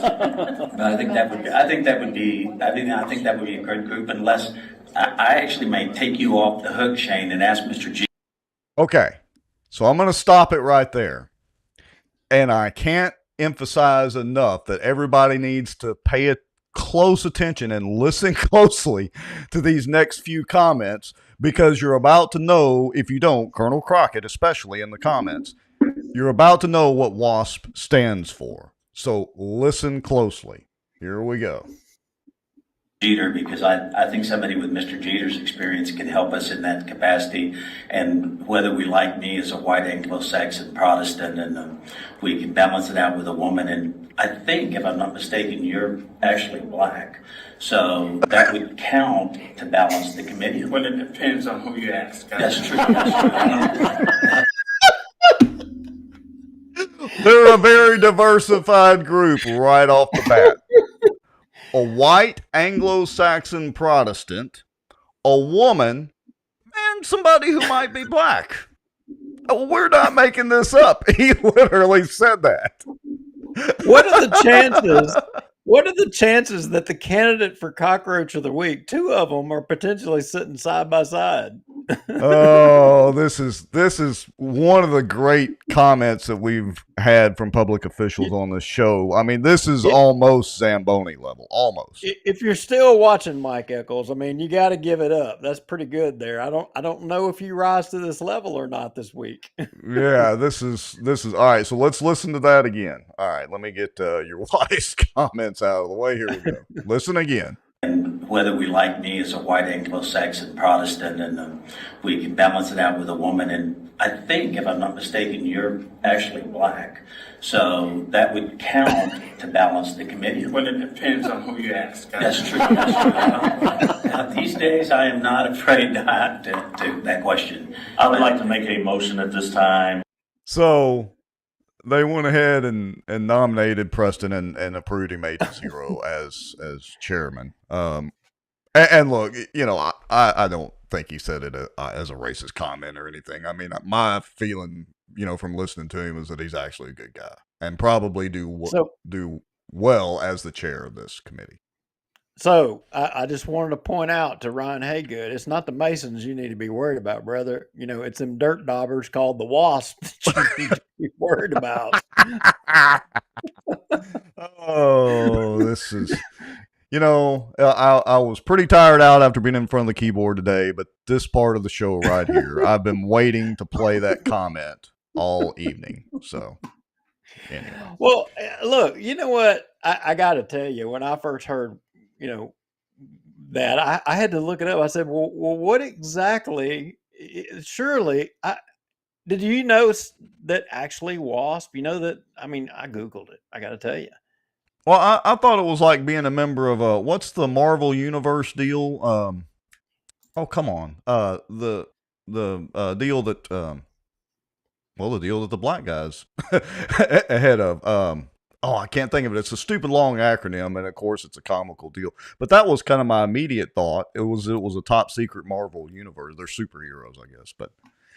Oh no, there is actually, WASP was a real thing. And if you'll pull up my share screen, so I can't change it a little bit, but let me read it to you. In the 21st century, WASP is often applied as a derogatory label to those with social privilege who are perceived to be snobbish and exclusive, such as being members of restrictive private social clubs.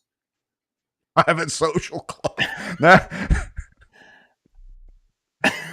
There's so many ways we could go with this. I want to thank your lovely wife who is on the ball tonight. Shield. That would be correct. Thank you, Kara. So a white social club. So now I've got to give the Colonel a second here. So the Colonel did say he is a card-carrying member of WASP. Now, you have to be careful with this, Colonel Crockett. Okay? Because you know how things change nowadays. So this is social privilege, which we could equate to white Anglo-Saxon WASP privilege now. I guess we don't even have to say white privilege. We can just say WASP privilege. Oh, so like King David when he and Charles Jacobs talking about Zambonis, we can say they're exercising their WASP privilege? That is correct. They have the ability to run over somebody with a Zamboni at will. Okay, well, I got to make sure I understand this though. But isn't King David a Catholic? Well, no, he was at First Church, so he's got to be a Protestant. Well, I think he kind of slipped up and accidentally ended up in First Church to, do a political stump deal there. I think he's a Catholic that was in a Protestant church. And look, no offense to any of our friends out there that are Catholics. Well, but if you're a Catholic, you're not a Protestant. Yeah, but so if you're a Catholic, there's no way you can be a WASP member, right? That's right. You can't be a white Anglo-Saxon Protestant. By definition, you can't be. So the Catholics are excluded from this. Well, but so if you got social privilege and you're perceived as snobbish and exclusive and a member of a restrictive private social club and you're Catholic, what does that make you? I don't know. I am so confused about all of this now. I didn't even know there was such a thing as WASP until right before the show.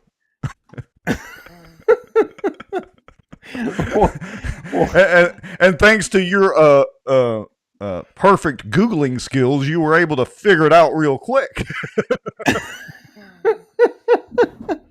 There's things in life that's important, and you have to know. You have to know. Yeah, you have to know. All so right. what else did these fine folks in trying to shoot down term limits? What did they come up with?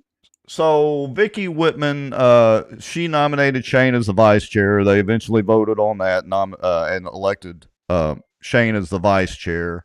And then they nominated Sandra Morehart as the secretary, and she said she had good note-taking skills, which is a plus, as Shane let everybody know for the secretary. So they have a secretary. So Vicky Whitman is the secretary, Shane is the vice chair, and white Anglo-Saxon Protestant Preston Friedley is the chair.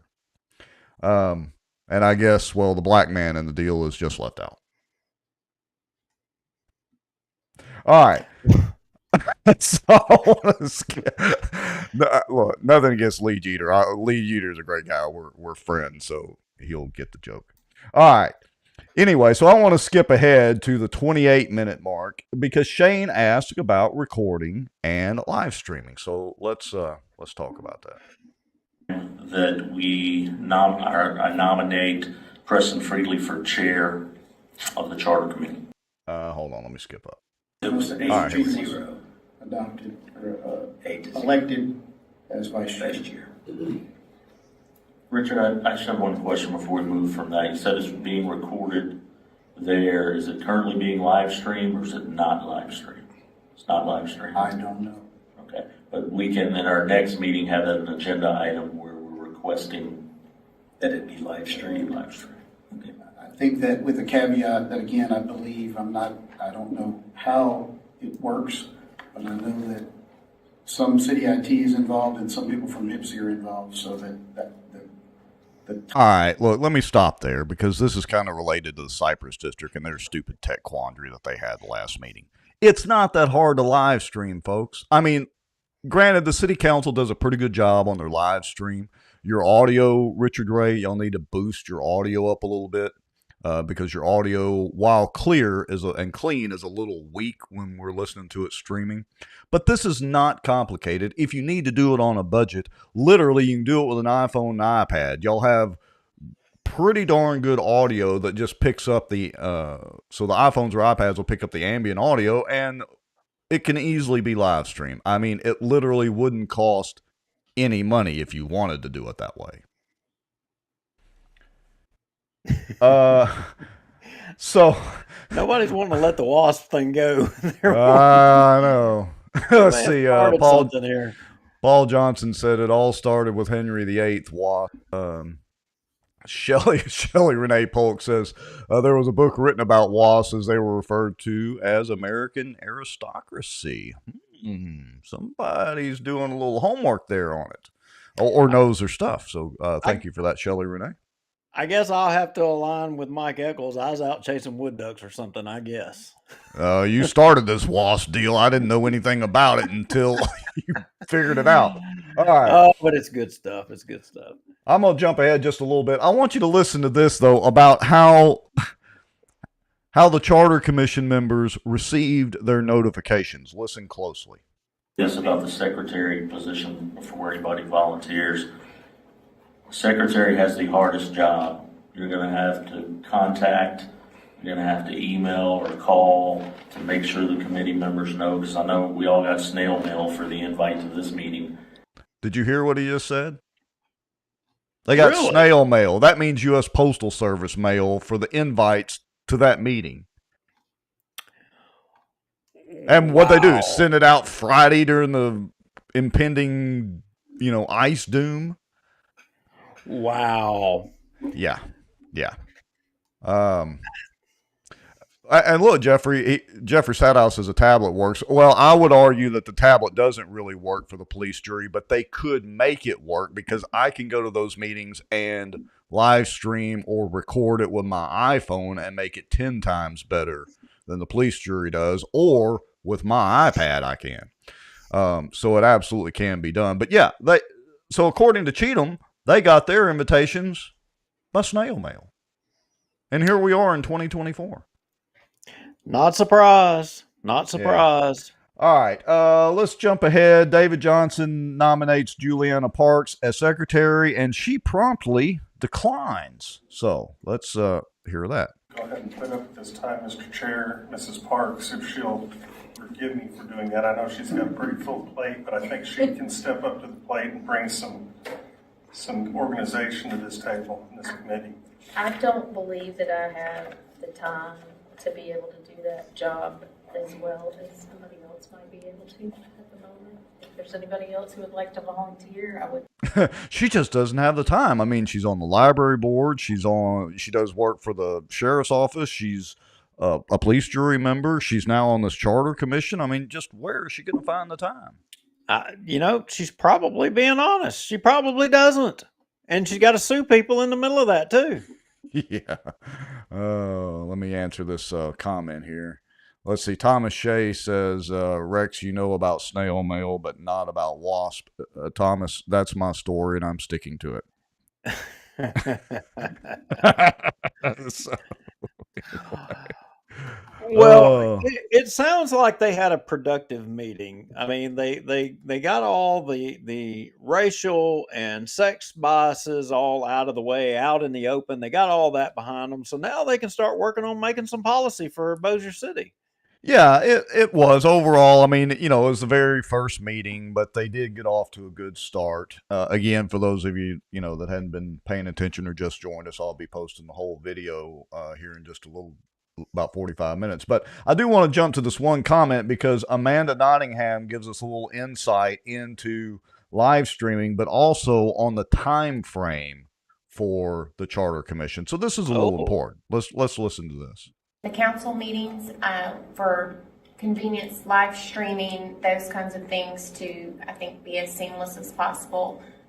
Following council meetings on the same days is ideal, the marshals and for the setup of everything. And then I did want to, the 18 months, I believe, and Mr. Ray can clarify, that is from today until, or from the resolution when it was passed, the ordinance, until it has to go before the voters. So the actual commission doesn't have 18 months. That is until, to get it before the voters. That's the entirety of the process. So it's even less. So we'll have to kind of look at that and give us a sort of scope of work as to what we're going to have to cover. And I do think that it's important that given that we have the city council districts, and of which we now know that possibly 2 of them are not covered on the commission, that we'd like to have meetings that are. So this is important. We can have our formal meetings always here. Then I think that we need to have some community meetings that are held out into, whether it's rec districts or city marshal's offices and things of those nature. We need to have them out in the community so that we can get as much input as we can. And then I'll get with you so that we can work out a specific schedule. So I think that's pretty Did pretty Juliana good say, idea. Did Juliana say, can we set a limit to those meetings? Yeah, or can she skip those meetings? That'd be about her MO. So in case y'all didn't catch it right there, so they're talking about having, of course, their formal meetings here, but having town hall style meetings at various locations across the city in each of the districts to get input from, citizens and constituents of Bossier City. Great idea. Which I think is a great idea. I think that's definitely a good idea. So let me jump ahead here to Lee Jeter brings up a comment about the long city council meetings and limited time. Mr. Chair, Attorney Ray mentioned earlier about not having a budget and having a time limit. And the only issue I see with meeting after the councilman meetings is that the council meetings go long and we're on a time limit to be out of this facility by a certain time. We're going to have to take that in consideration because I don't think we need to be rushed in doing the people's business, but neither should the council be rushed so that we can meet. So he's talking about, obviously, if they have the meetings after the council meeting, even if the council's done by 4, that would only give them an hour, based on the IT people and all that. Now, Jim Whitman, the city marshal, does chime in here later in the meeting, although the audio is a little muted. And he does say that, look, if y'all have these meetings on Monday evenings, which are after the MPC and some other meetings, he could do some flexible scheduling with some deputies and would have no problem providing deputies, quote unquote, after hours for these meetings. So the marshal's office is definitely willing to do what they can to work to have these meetings when people can attend after work. So everybody keep that in mind. Let's jump ahead and listen to Shane talk about doing the meetings at 6 like the school board, because, of course, Juliana tries to shoot that down. Okay, wait a minute. Andy All right. Monica says each member should have their own town hall meetings in their districts, just like each police juror should. Well, Andy, that would be a novel idea, but the majority of the members all live in the same district. They're not spread out, and they're not appointed by way of the districts. That's a point that Colonel Crockett at one of the council meetings made, that the councilman should have someone from the district that they represent. Right. And as they mentioned in the meeting there, Andy, 2 of the districts in the city are actually not represented on this charter commission, although the charter commission arguably should represent everybody, blah, blah, blah, blah, blah. Okay. Jeffrey Sadow says the end game for those that are asking of this is to neuter term limits. Yeah, that's a pretty good summary of it right there, Mr. Sadow. Thank you. All right, so let's hear Cheatham talk about the 6 p.m. meetings. I feel, and obviously, eventually you're going to find out when I'm passionate about something. I'm pretty vocal on it, but I believe these meetings must be at 6 p.m. They have to be after people get off work. They get off work at 5 o'clock. They've got time to get here. I do realize that creates a concern for having people working in here. We've got to have 3 security guards. I realize that creates that. But at least in the beginning, for like the first 4 meetings that we're going to have every 2 weeks, I believe they have to be in the evening to get that public input. We talked about a town hall. Maybe we can do the town. All right, so I'll stop it right there. And basically the school board meetings, they already do this. And, you know, granted, you're not going to satisfy everybody, and not everybody is going to be able to attend at 6 p.m. But the biggest gripe among all of us and citizens is that when you have it in the middle of the afternoon, you're really excluding a lot of people that are working, you know, flexible schedules, taken out of the picture there. But that's when most people are actually at work. All right. Now, Richard Ray, of course, goes on a dissertation about the logistical challenges and all that, and maybe they should have the next one at 11 o'clock before the city council meeting. But I want to skip ahead to Juliana Parks again. A comment about the after-hours meetings.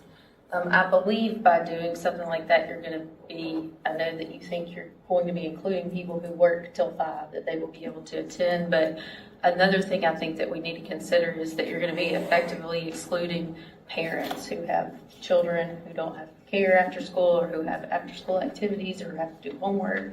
So while you are including one part, you're also effectively excluding another. So I think but listen to Shane. Shane's got a good retort. Yeah, that's a good point. Although, if we schedule these meetings out 2 weeks out, they can make arrangements to get a sitter or someone, grandma or grandpa, to attend that. I just think the optics of that, and I agree, because there are going to be some people that can't attend. Yeah, it was good. But the optics are going to be much better if we're willing to meet after people are off work. Maybe we could. Oh, did you hear that? The optics are going to be better. Excellent reply to Miss Negative Nancy Juliana Parks there. Let's see what her end comment was. Could do both.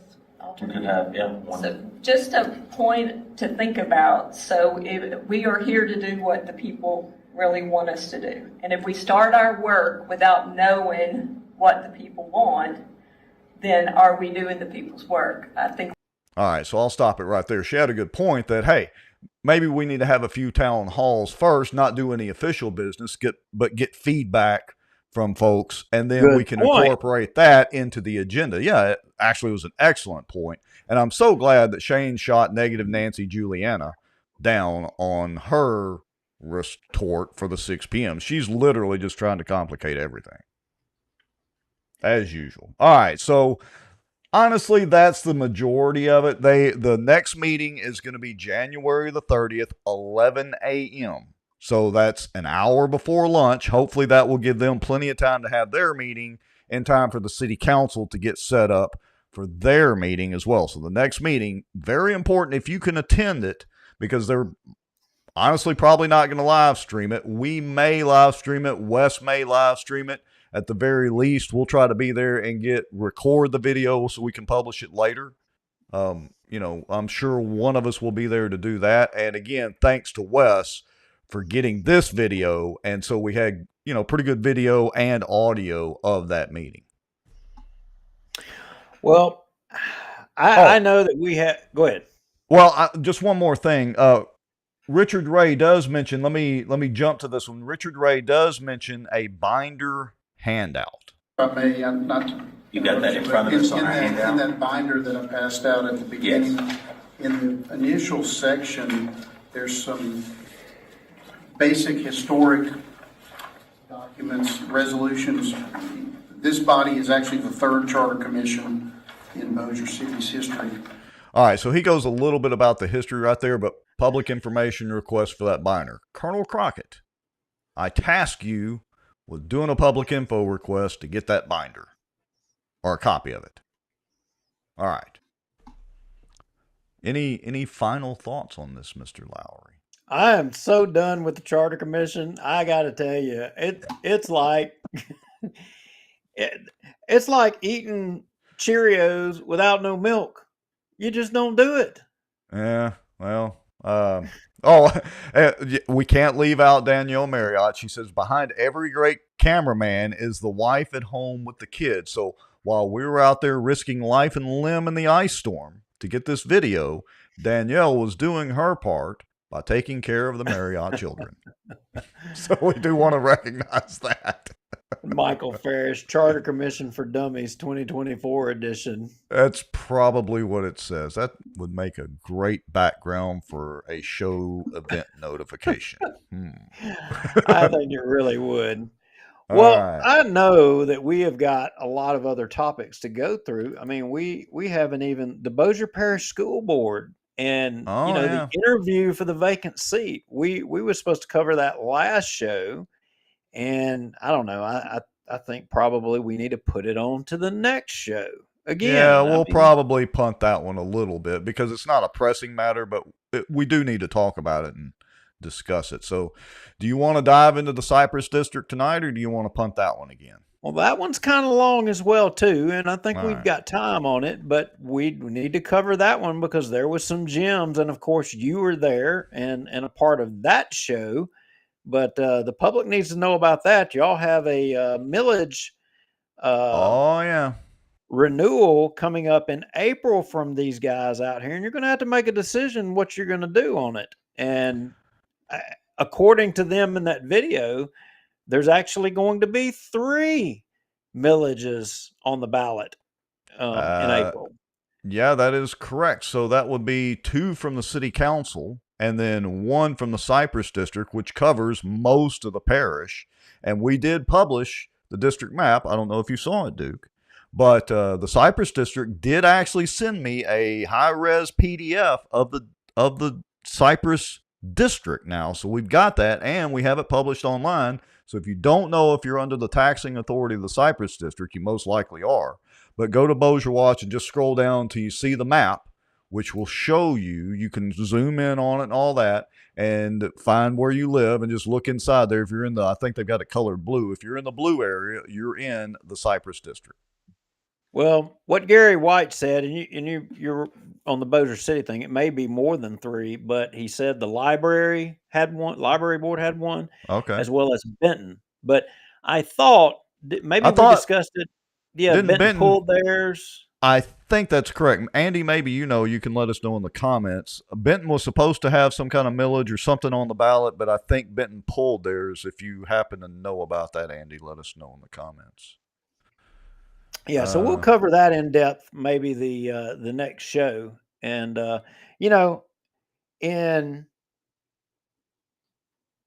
somebody just messaged me and said the police jury is probably going to be queuing up a renewal themselves here real fast. Ah, okay. So you want me to go ahead and jump over to the Cypress District and we'll go through that? Or do we want to push it to next show? I say we push it to next show. Okay. How long have we been at it now? We've been torturing We're people at for 2 hours. We're at 9 o'clock. I know we've been torturing people for a while. We don't want to lose y'all and wear you out. But I do want to give it one last shot about getting kicked off. Oh, no. Here we go. I've got to. You know me. I do my best. Now now look, if you're one of our leftist Democrat friends, I'll just apologize up front. Y'all just got to have a laugh with us, okay? You just got to have a laugh. Well, before we get booted off all the platforms tonight, let me thank everybody for watching the show and paying attention to the Charter Commission meeting. We're going to push the Cypress District stuff to next meeting, the school board and the stuff, school board and the school board stuff to next meeting. The full and meeting. We got some anonymous stuff on the school board too, right? Oh, some yeah, proton we do. mail. Yeah, we got some questions that we need to address and start doing some digging. So we'll put some people on that.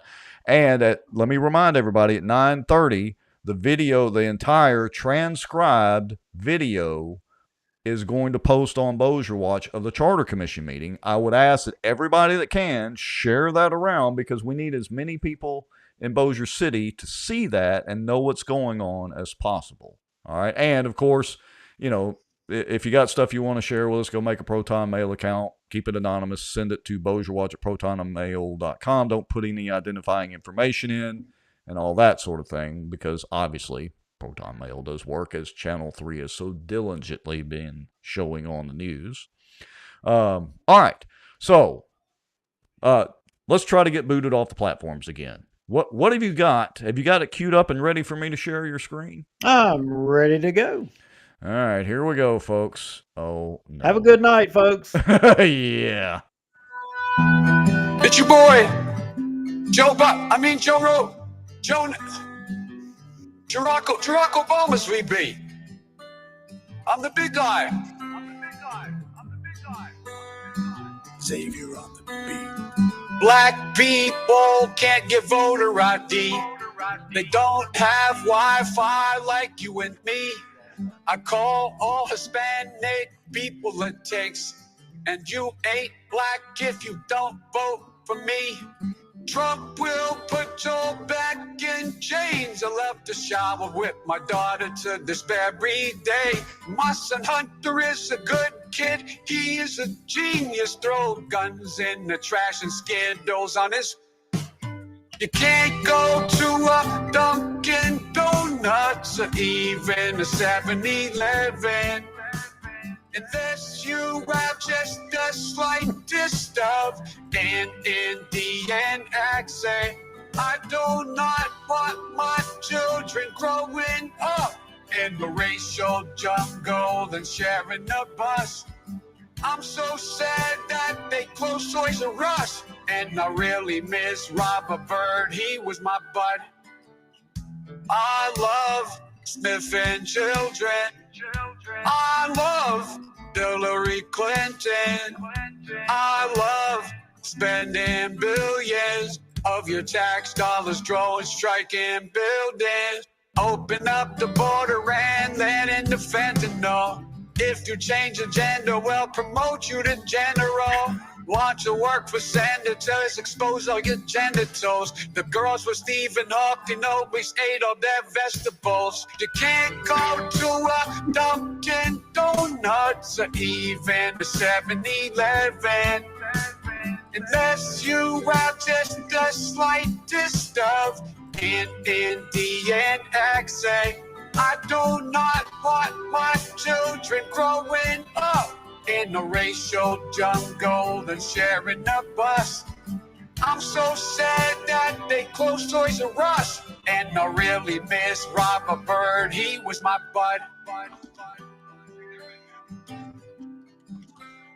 If we don't get booted this time, we'll never get booted.